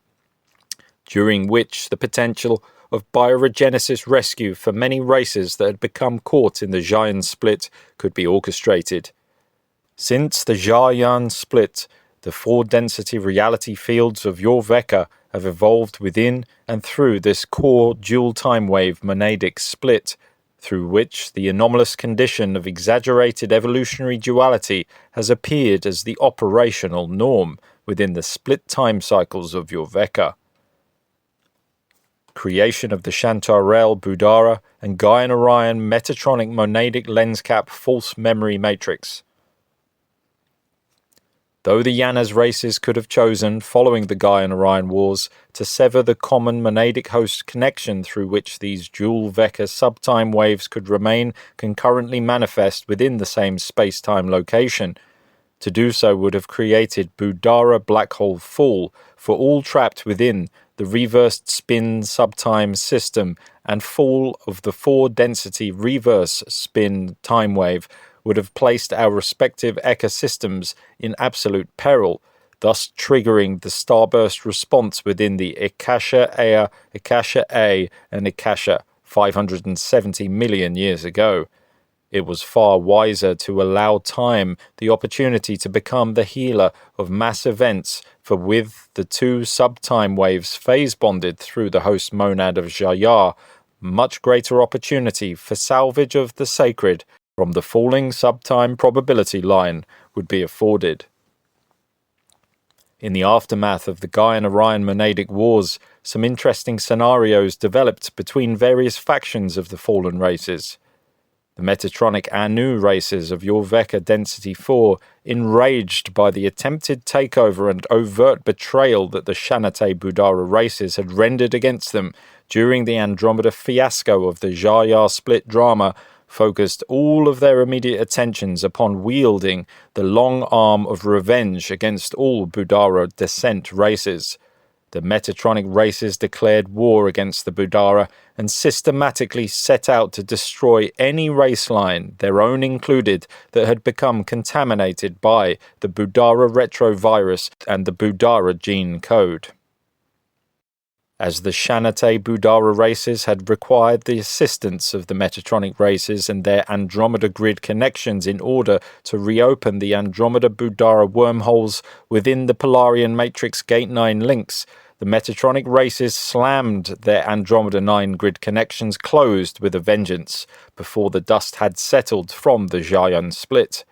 Without assistance from the Metatronic races, the Sha-TA Budara races still in the Dimension 9 Andromeda spectrum of the reversed subtime wave in your Veka had to downstep back to the D8 Orion system in attempt to return to the Budara black hole system.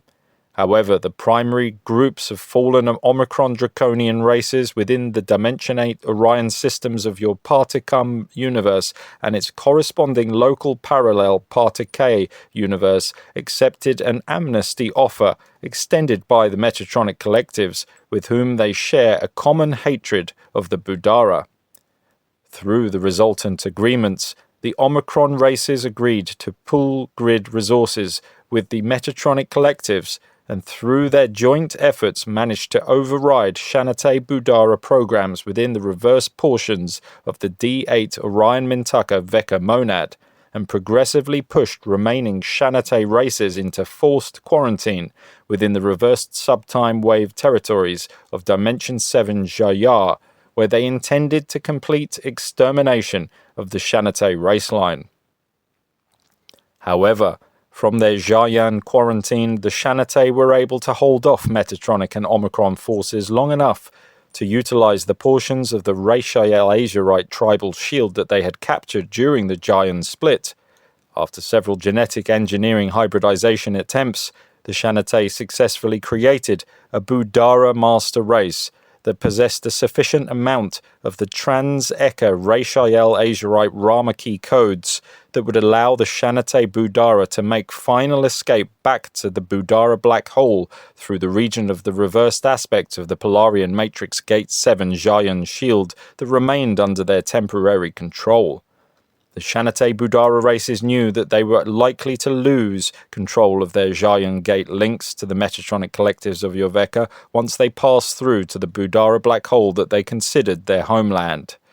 The Sha-TA Budara felt that at least they would escape with the foundation genetic code of their desired Master Raider race so that they could return to fight another day and claim your Ekaveka, the Rama Passage, and our Ekaveka as their own. The new Sha-TA Budara master race line that carried portions of the Racial Azurite Rama key codes genetically engineered to operate in both forward and reverse order were named the Shantarel. As they anticipated when the Sha-TA Budara made their grand Gian escape from your Veka back to the Budara black hole in our Eka-Veka system via the newly acquired Trans-Eka gene code of the Shantarel, the Metatronic races of your Veka used their recent stronghold of the captured Orion Mintaka Polarian Matrix Gate 8 links to override Sha-TA coding of the reversed portion of the D7 Gian shield. As the Metatronic races no longer required the assistance of the fallen Omicron races to overpower the Sha-TA, the Metatronic Anu races forced most of their Omicron cohorts into exile within the parallel Partica system of your Veka.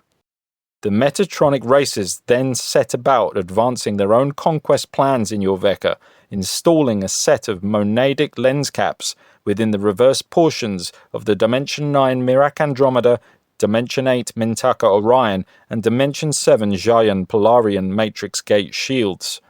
Installment of the Density 3 Metatronic monadic lens caps in your Veka 570 million years ago marked the end of what is known as the Gaian-Orion Wars period of your Veka history. The installment of the Density 3 Metatronic monadic lens cap system at the end of the Gaian-Orion Wars served to compound the time distortion in your Veka, which had originally emerged from the splitting of the Giant shield, through which subsequent formation of the two opposing phase-bonded time waves collectively known as the duality wave emerged. The Metatronic monadic lens caps served to harness the portions of the Polarian matrix interface gates and corresponding universal Stargate systems that had split off into reversal during the Gaia and Orion Wars drama.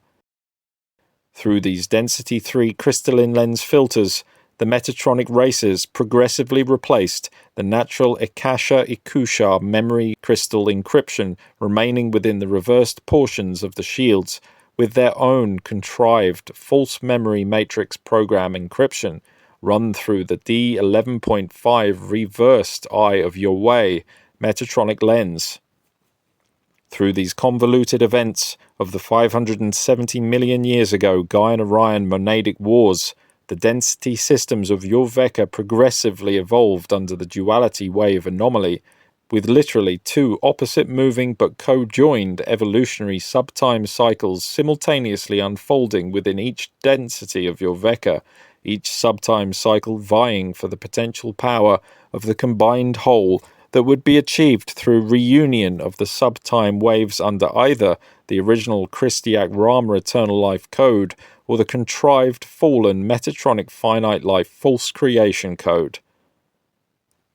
Though reduced from its original quantum by the Gian shield split, the remaining Christiac Rama code time wave retained its organic connection to the natural E-Cou-Sha Memory Crystal in the Akasha base shield, though tethered to the reversed portions of the Polarian Matrix Gate interface and corresponding reversed portions of your Universal Veka shield via the common gian host monad. The Christiac time wave and its corresponding manifest evolutionary progression has unfolded as an evolutionary probability mainline in your Veka system.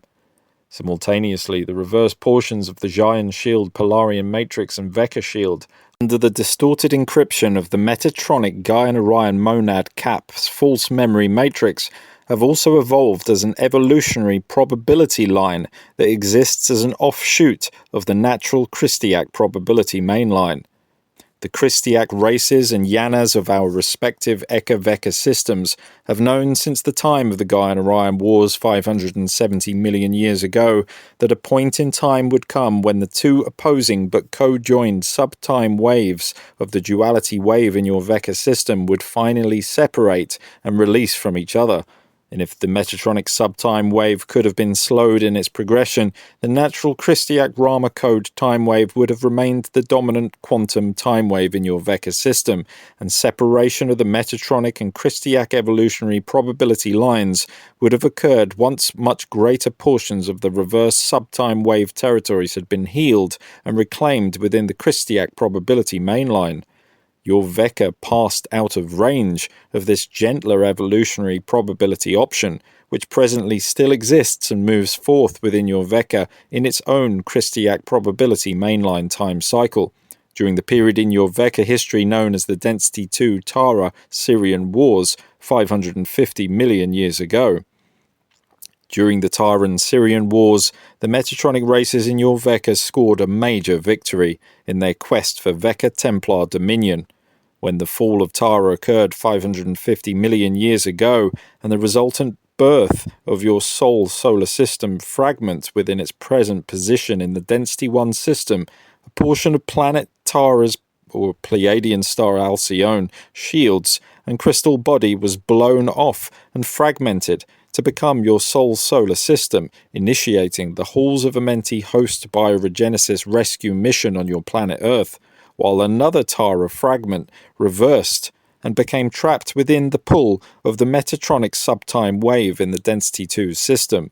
This errant Tara fragment became the wild card in the Fallen Race war games in your Veka, and ultimately served as the crucible through which the Metatronic races were enabled to extend their Density 3 Gaia and Orion Metatronic Monad lens cap system downward into the Universal Stargate systems of Density 2 and Density 1 in your Veka. During the Tara-Syrian Wars period 550 million years ago, this errant Tara fragment, which later became known as the planet Tiamat in Nibiru and Tothi and Anunnaki creation myths, served as the tool through which primary damage was rendered to the universal Kthradon photo flame cell and catheric atmic etheric template of your Veka system, and it is precisely this damage to the Veka Kthradon that caused your Veka to pass out of range of the gentler evolutionary probability option of the Christiac probability mainline. Your present planetary drama is the final fulfillment of the probability subline into which your Veka fell as a result of the 550 million years ago fall of Tara and subsequent historical dramas. The Kethradon Awakening. As you this evening now bring day 7 of your planetary Starburst 13 cycle to a close, we of the E-Cou-Sha Master Council wanted to provide you at least a rudimentary understanding of the Rama Passage and related history to which your present drama is connected. If Starburst response had not been triggered within the probability line to which your Earth aligned as it passed through the Hitharo-Hethalon period of 2003, revelation of the history records pertaining to the Gaia and Orion Monadic Wars, and technical data pertaining to advanced crystal body mechanics in the face of Starburst response would not have been necessary prior to 2012 to 2014. However, the luxury of time for slower remembering is no longer afforded within your present drama, and thus we will move forth rapidly with the data most pertinent to your effective Christiac action at this time.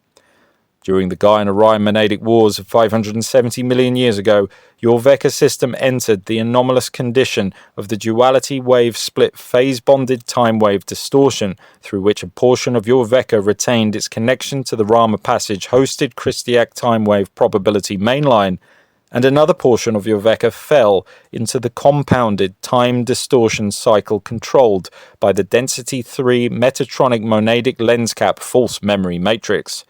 Through the Tara-Syrian Wars and resultant fall of Tara drama of 550 million years ago, your Earth, local solar system, and the Milky Way galaxy of which your present solar system is a part have progressively fallen under the influence of the Density 3 Metatronic monadic lens cap network.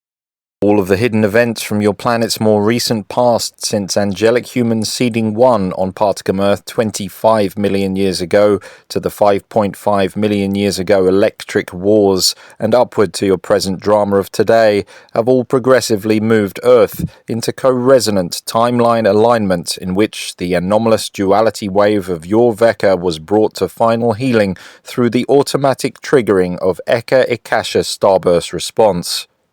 This outcome was already anticipated as a possible probability line by the visiting E-Cou-Sha Council races of angelic human seeding 1, and it is for this reason that they installed the Polarian Matrix and Rama Passage interface gate networks within Earth's shields during the seeding 1 period. The potentiality of final healing through Starburst response in your Veka grew progressively more likely as your Veka, galaxy, solar system, and planet progressively began to become more entangled within the Metatronic Beast Tandem Merkaba Black Hole Machine network following the Electric War's decimation of Seeding 1 and creation of the Phantom Earth Subtime Distortion Field and Wall in Time resulting from the 5.5 million years ago Electric Wars drama. At each step of the way, as this planetary drama of fall unfolded, the EyanA's E-Cou-Sha Master Councils kept alive the hope of Earth's survival through the inevitable separation of the duality wave, through the creation and periodic maintenance of the earthly extensions of the Polarian Matrix and Rama Passage interface gate systems. Even today, the ancient subterranean generator temple complexes, such as the Temple of Rama Master Generator Complex, cloaked far beneath the grounds of the Taj Mahal white marble lens, that have long laid in slumber, awaiting the wake-up call of the Planetary E-Cou-Sha Council's Star Rider Flame Runner Rama key codes, have now begun to gently rumble into activation as they awaken to herald Earth's passage into the Starburst 13 cycle of the planetary Starburst response alignment. And once again, though it has been a long time since we of the AdonA visited you to assist Earth's Christiac cause in the inner Earth rebellion drama of 75,000 BC, you are not alone, as we of the Yanas stand together with our earthly kin to assist in the final healing and rebirth of your planet and your Eka-Veka system. You of the India E-Cou-Sha Council Pillar 13 Star Riders team have done well in awakening the long-sleeping Temple of Rama. It is not surprising if some of you felt a particular positive resonance to the Taj Mahal site in your Day 6 visit there, as a number of those present in your current group have their simultaneous selves alive and well within the subterranean compounds of the Temple of Rama during the period of reunion and communion of Christiac races that occurred following the events of the 75,000 BC Inner Earth Rebellion.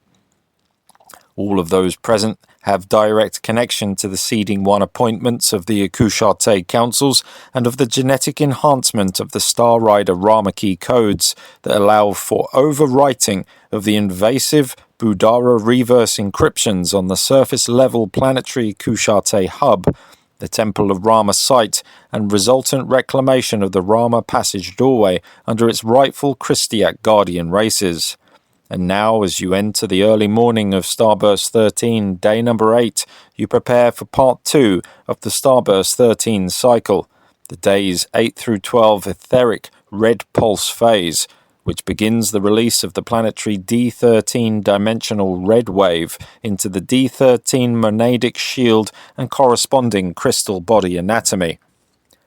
As the etheric red pulse cycle begins, there is one action of preparation that is required to fulfill the next step of the planetary Polarian host Starburst intervention mission. This action is referred to as anchoring the flame of AdonA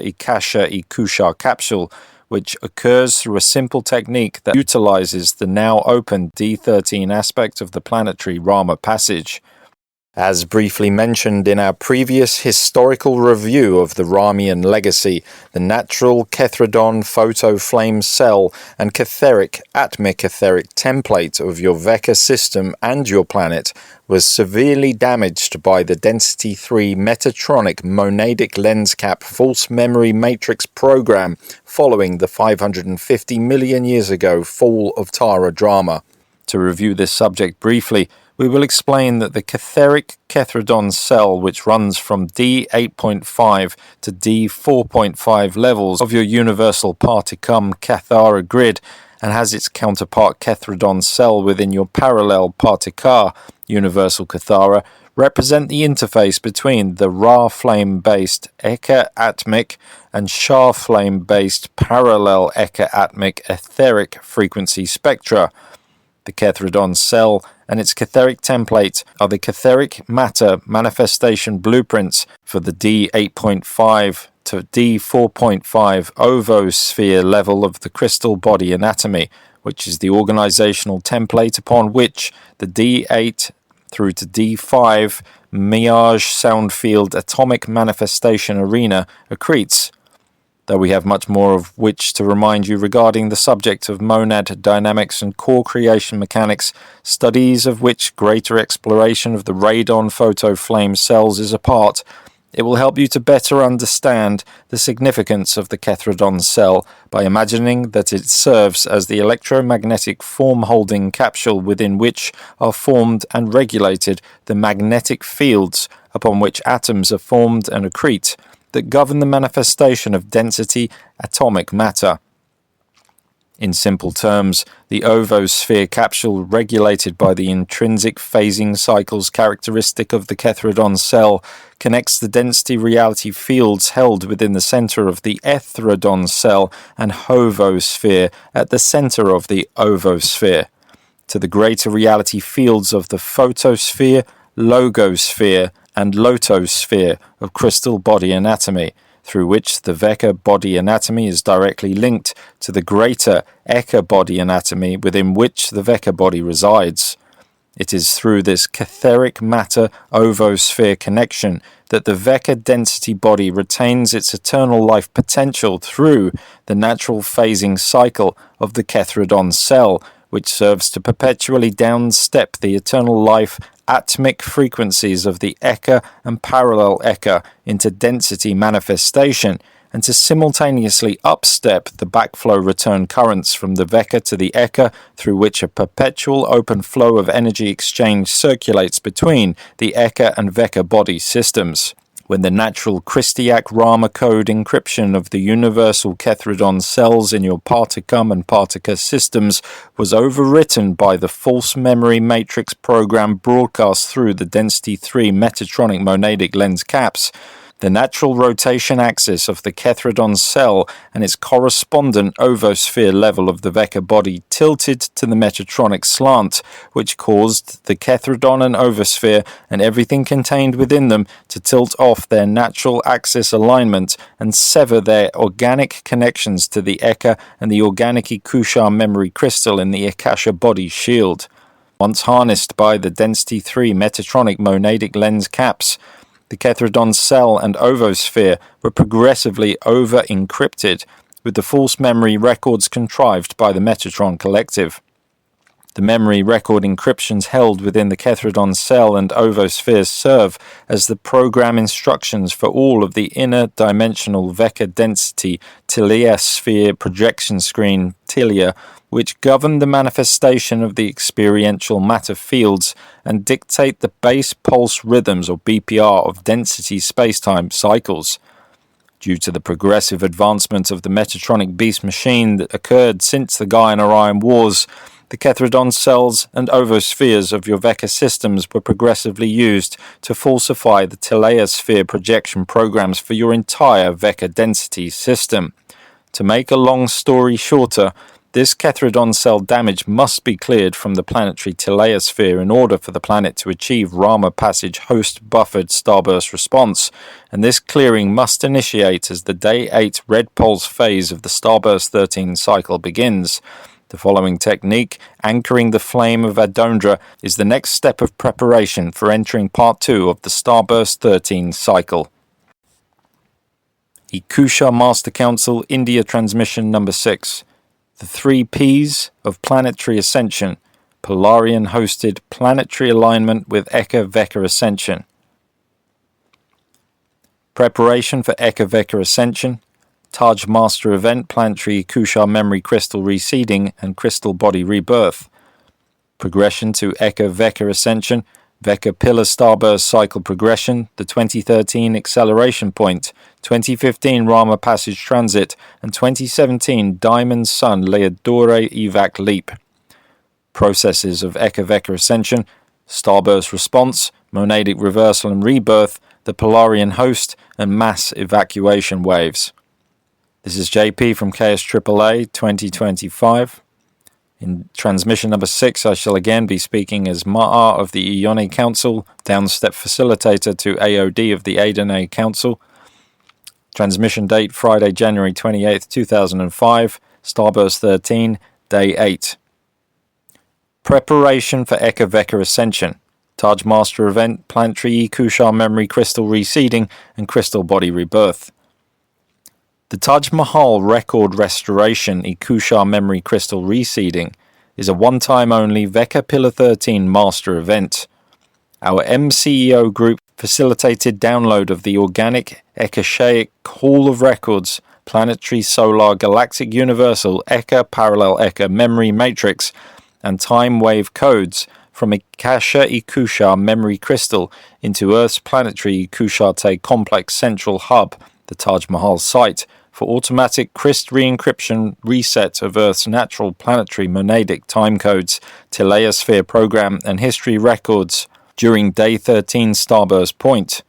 E-Cou-Sha Memory Crystal Reseeding will enable remaining viable portions of Earth's 15-dimensional planetary shields and crystal body to anchor Akasha-A, Akasha, Eka, Parallel Eka, Trans-Akasha timewaves via the Polarian Matrix Gate system. During Veka Pillar 13, Day 13 Starburst Point, the reseeded planetary E-Cou-Sha Memory Crystal will automatically reset the original Christiac Polarian Gaian Orion code of the Kethers, also known as the Rama code, to restore the severely damaged planetary Kethradon photoflame cell density 3 Ketheric template and their corresponding density 1 subharmonics, allowing for full activation of Earth's Kethradon cell Ketheric capsule, which will initiate activation of Earth's organic planetary E-Cou-Sha-TA Complex trans-Akasha doorway system and opening of Earth's connection to the Rama Passage. Planetary E-Cou-Sha Memory Crystal reseeding reinstates within the planetary crystal body and shields the original first creation code of the Akasha Godseed, from which this Veka and this planet originally emerged into density manifestation. E-Cou-Sha Memory Crystal reseeding and resultant restoration of the planetary Akashaic Hall of Records will re-establish the organic crystal body connections between the planetary, solar, galactic, metagalactic, universal, Veka, parallel Veka, and Akasha crystal bodies, enabling the remaining viable portions of Earth's 15-dimensional crystal body anatomy, which will progressively fragment and shatter due to the sequential dimensional red pulse sequence of starburst response, to be salvaged and rapidly reassembled via the Polarian matrix host, one dimension at a time, to form a Christiac new planetary crystal body structure, as the original planetary crystal body and Ktheric etheric atomic blueprints dismantle and self-annihilate, the reverse polarity spin Kelon fragments then reassembling upon the anti-Christiac Metatronic code encryption, held in the planetary sextant shield core crystal implant in Earth's core. Progression to Veka ascension. Veka pillar starburst cycle progression, the 2013 acceleration point, 2015 Rama Passage transit, and 2017 Diamond Sun Leodore evac leap. As the Polarian-hosted new dimensional crystal body is born, the critically damaged original planetary crystal body corresponding to the Veka pillar number falls to tandem Merkaba Metatronic monadic reversal during the dimensional progression of the red pulse starburst sequence. Each of the two-dimensional crystal bodies adopt the base pulse rhythm, or BPR, of their respective ascending and descending time wave, and each phase bond to co-resonant portions of the etheric body and dimensional shield for the next dimension up.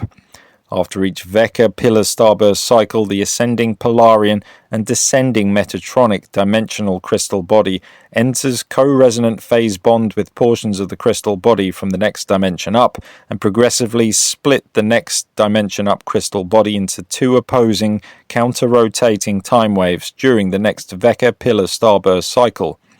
Upon each Veka pillar starburst point, the ascending wave new Polarian dimensional crystal body will continue its upward counterclockwise swing through the Akasha base shield, and the descending wave old now reverse Metatronic dimensional crystal body reverse spin clockwise into a reciprocal downward sweep in the Akasha base shield, pulling away from the ascending Polarian dimensional crystal body. Veka pillars 1 through 9 will engage their respective starburst cycles sequentially, one each year on May 27th Hitharo anniversary beginning 2005 through 2013.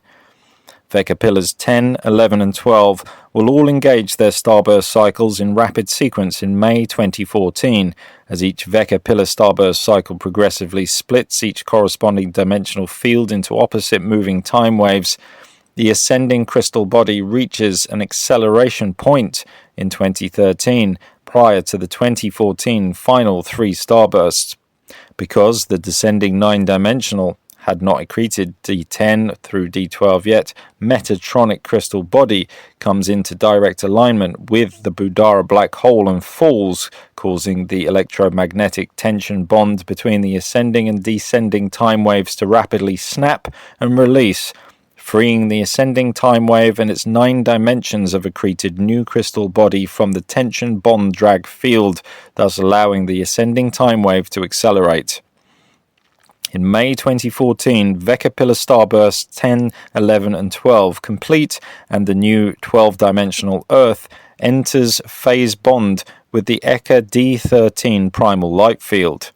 In May 2015, the final starburst phase of Eka Pillar 13 completes, and the salvaged portions of this Veka and Earth pass into the Rama Passage gate system in their new 13-dimensional crystal body. Between May 2015 and May 2017, Earth completes the final 45-degree shift of the Starburst plus 90 shift within the Rama Passage Polarian host zone, arriving at its ECA 0-point alignment in December 2017, at which time Earth's new rebirthed Diamond Sun Chariot of Fire crystal body activates, drawing the salvaged Vecca and Earth through the final 180-degree magnetic pole reversal to pass through the Kemaloa-T ECA center flame Crux-Ansati window into the new probability timeline within the heroic probability of the parallel Leodore Akasha Eka Vecca system, thus fulfilling the Trans-Akasha probability mainline Eka Vecca evac leap to the parallel Akasha Eka Vecca Leodore system, which is the primary core objective of the Polarian-hosted Starburst response mission. Processes of Eka Vecca ascension, Starburst response, monadic reversal and rebirth, the Polarian host, and mass evac waves. As the processes inherent to each Vecca pillar Starburst cycle unfold, the original Vecca monad harmonic flame corresponding to the Vecca pillar number will reverse, compact, and implode via annihilation with its twin, and simultaneously the new Vecca monad harmonic flame and its Vecca flame runner will reset in both this Eka Vecca and in the parallel Eka Vecca. Each reset will shift the corresponding new Vecca pillar and monad harmonic flame in this Vecca and in the parallel Eka Vecca back to the spin axis alignment of their original mutual creation point at the Eka 0-point line, a much longer counterclockwise shift than that previously intended in the Hitharo-Hethalon reset mission, which would have taken Particum back only to alignment with the Akasha center line by 2012. The Starburst response adds a continuing additional 90-degree counterclockwise shift from the 2012 alignment spanning 2012 through 2017. Reference the shift map of Forbidden Testaments of Revelations workshop. During this additional 90-degree counterclockwise shift period called the Starburst plus 90 shift, the KSAAA 12-pillar set anchors in the new Eka Vecca to put the new Eka Vecca monads, shields, and Ru-Sha-TA online with the KSAAA level. At the 2017 end of this Starburst 90 shift, the new Vecca system will reach axis alignment with its original Eka 0-point creation point, at which time it will engage rapid pole and spin reversal for transfer into the cycle 1 position of the parallel Eka Vecca clockwise expansion Vecca Particum cycle, the original creation point from which this Vecca system emerged before its 950 billion years ago entry into this Eka system. During the January 2005 through May 2015 Vecca pillar reset and Starburst response, the Polarian matrix gates set will allow the Vecca pillar shields of this Vecca, those of the parallel Eka Vecca, the arc gates, star gates, Q gates, and Trinity gates on both sides to merge as the corresponding Vecca pillar starbursts. These gate shields merged through the Polarian matrix interface gate shields will collectively be able to hold the temporary infusion of an Akasha level pillar. This means that areas of the solar, planetary, tribal shields that can link into the Polarian matrix, most require at least temporary AdonA Trinity Gate host link to receive this Polarian matrix buffer, will be at least partly buffered by the Polarian Gate electromagnetic fields from the full thrust of dimensional Starburst and its implied corresponding red pulse. All will experience Starburst, including the pre-Starburst point red pulse phase, but some grids, buffered by the Polarian matrix fields, will be able to phase lock into axis alignment with the Polarian shields and receive re-encryption of the base 12 subharmonic crystal code before the red pulse atomic crystal compaction wave releases. If this crystal re-encryption can occur before each pillar enters its etheric red pulse sequence phase, which is the primary objective within the current endeavors of the Christos realignment mission, the Polarian gate shields will hold the spin axis of re-encrypted shield units in line with the new resetting Christiac Vecca monad, preventing polarity spin reversal of the shield units during the red pulse sequence. The Polarian gate shield spin axis alignment is called the Polarian anchor, which must be established prior to the dimensional shield unity polarity spin reversal that follows the red pulse atomic crystal compaction wave phase in a pillar starburst cycle, and should ideally occur during the diffusion wave phase prior to initiation of the red pulse sequence. Achieving the Polarian anchor before the dimensional red pulse crystal compaction wave period will allow some the opportunity to instantaneously reset the portions of their original shield that can sustain a Dimension 3 Base 12 subharmonic encryption when the later Starburst point dimensional shield and crystal body phase occurs for that pillar. When a dimensional red pulse releases, the original dimensional shield and etheric crystal body of all, including those with Polarian anchor, will receive the red pulse, and all will undergo dimensional shield shatter, dimensional etheric crystal body implosion during the day 13 Starburst point phase. The dimensional atomic body of all will go into suspension and next dimension up, dimensional blend, but at the Starburst point, the new dimensional monad, Modura will reset, along with the corresponding aspect of the Veka monad, within the aspects of the dimensional shield carrying the Polarian anchor.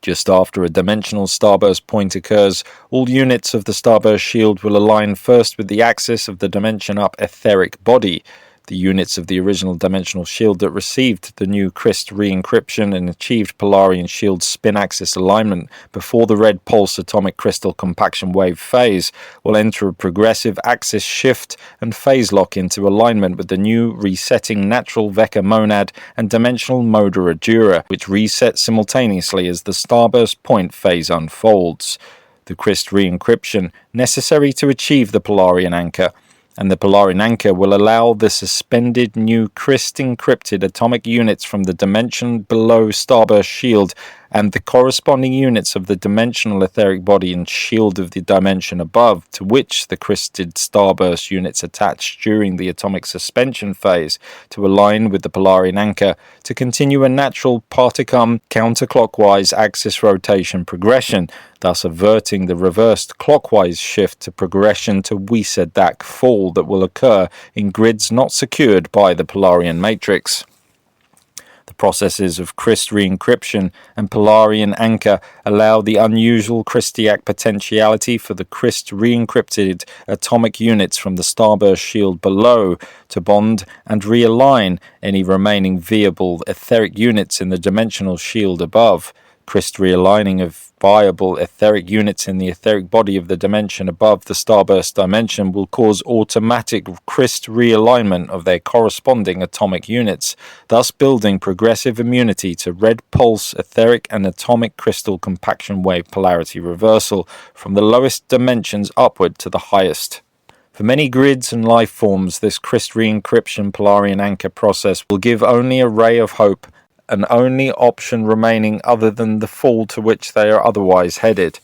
Even crystal re-encryption may mean losing a significant amount of their already reversing shields, such as the Germain Anu hosters, as only the units of the dimensional shield that have retained sufficient natural spin direction thrust to hold a hosted Crist D3 Base 12 subharmonic encryption can be reset and reassembled into the new dimensional shield by the reset Christiac dimensional monad Modura Dura. If a person has critical mass reversal in the D1 or D2, DN1 atomic elemental body, there may be insufficient thrust remaining in the D3 mental body to anchor a sufficient amount of D3 Crist encryption to pull the emotional and physical bodies out of reversal before the corresponding dimension red pulse atomic crystal compaction wave and starburst.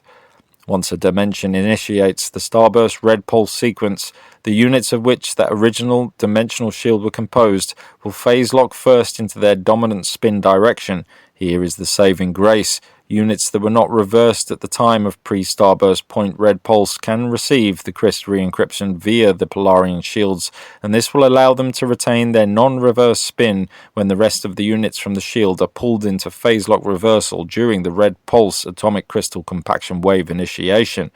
This is the point at which at least a portion of the shield can be salvaged by the Polarian gate buffer, which will serve as a frequency beacon to which re-encrypted Christiac units can align and phase lock their axis to prevent reversal phase lock.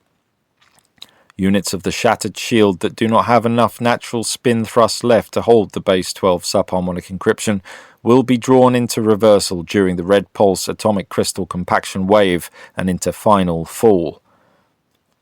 The Crist re-encryption Polarian anchor starburst mission will allow viable and non-viable portions of the dimensional shield to permanently separate and literally rotate away from each other on a temporarily co-joined center shield core point into opposing spin direction and axis alignment during red pulse crystal compaction wave phase. At the dimensional starburst point, the dimensional shield will shatter, permanently freeing the opposing units.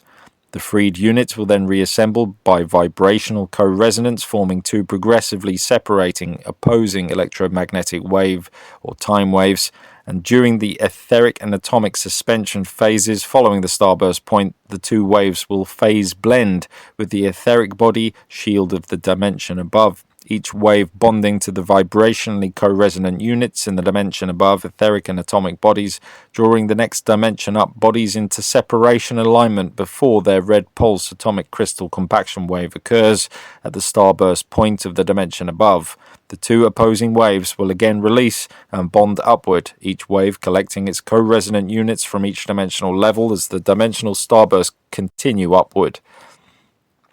This will allow each wave and each evolutionary path to reaccrete a dimensional shield and crystal body structure. The new Christ Shield crystal body will start with January 2005 Vecca Pillar 13 Starburst D13 Primal Light Field, and the new Christ 12-dimensional Vecca Density crystal body will progressively assemble following the natural Christ encryption of the Polarian Gate shields until D10, D11 and D12 Density 4 aspects reaccrete through the May 2014 Pillar 10, 11, 12 starbursts.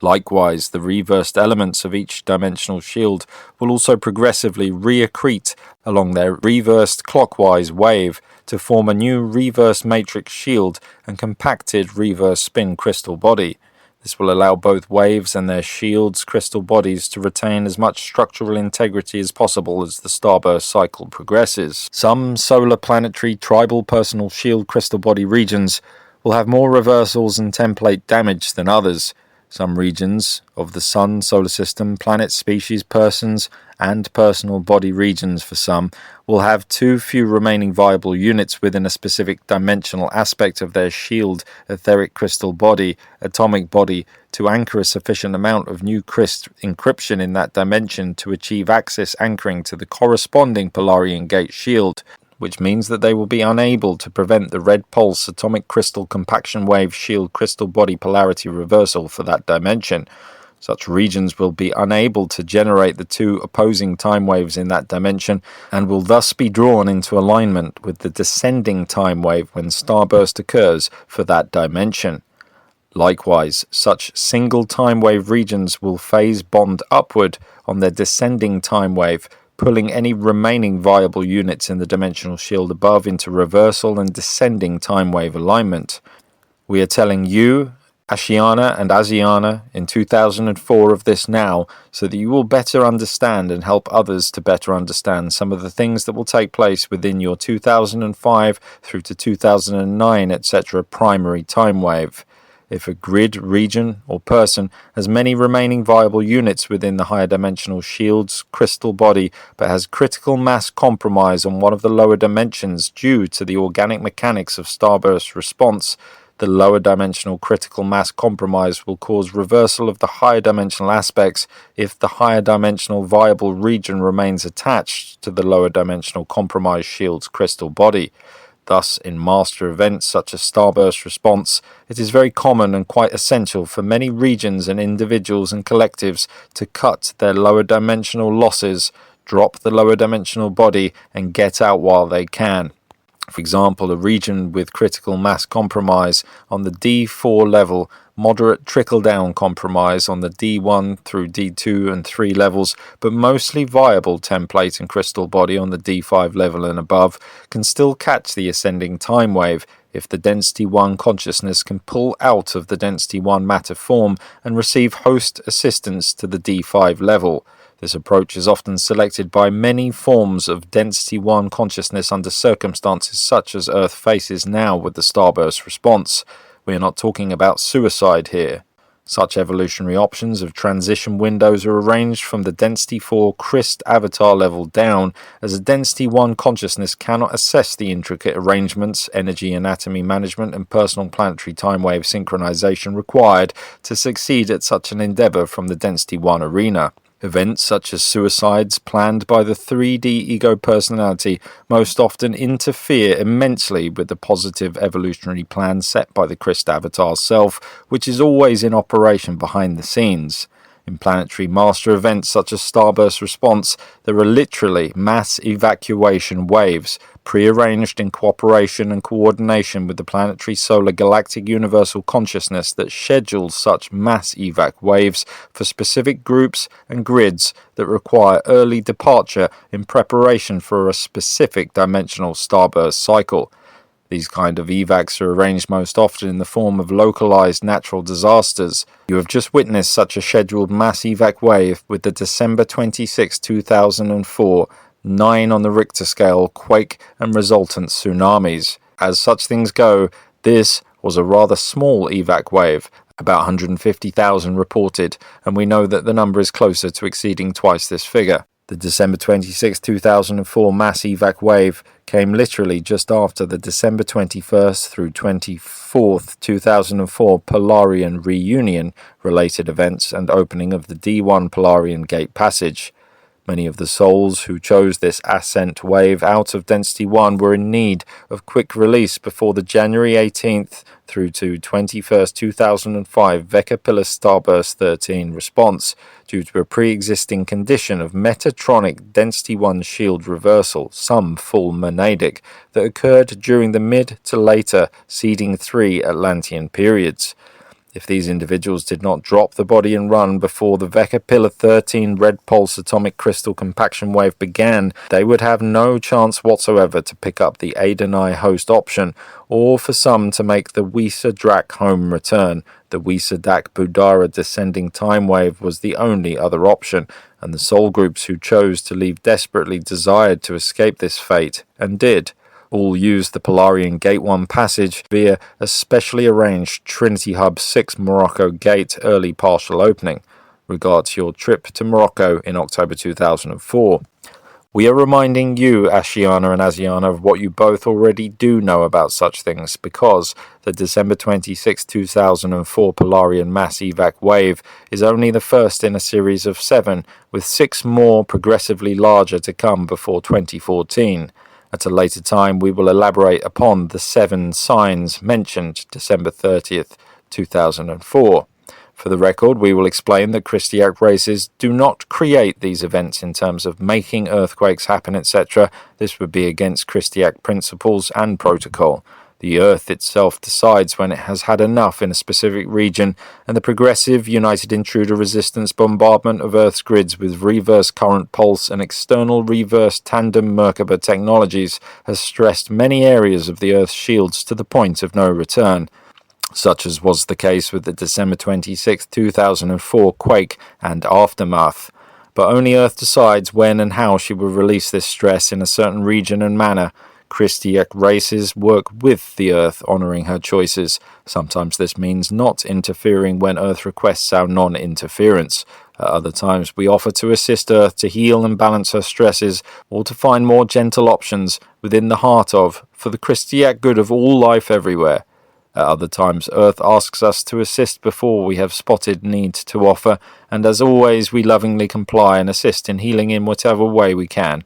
In terms of the December 26, 2004 quake, Earth made this decision of stress release in reaction to December 20th through 25, 2004 United Intruder Resistance pulsing activation of the 999 and Andromeda Arrow generator temples and their surrounding support matrices in the Indian Ocean, but the area in which this stress was to be released was negotiated between Earth and the specific soul groups who sought pre-January 2005 evac.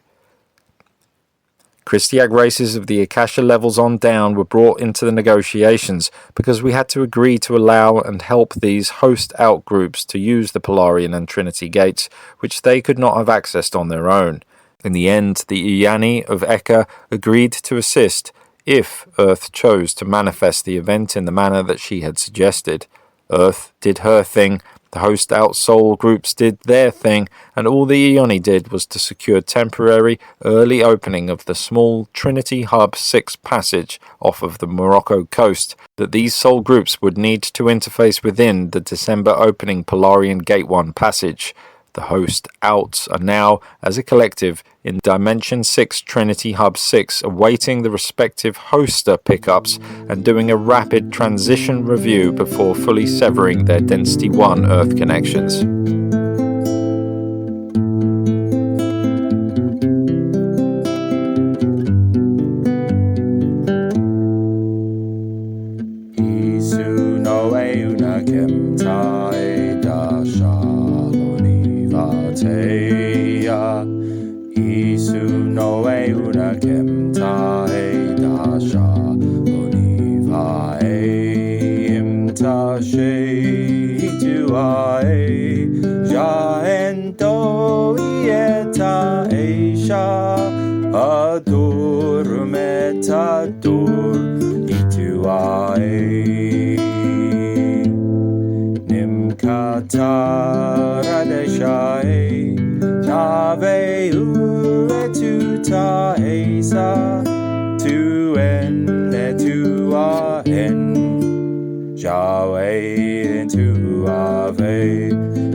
Adorishmatae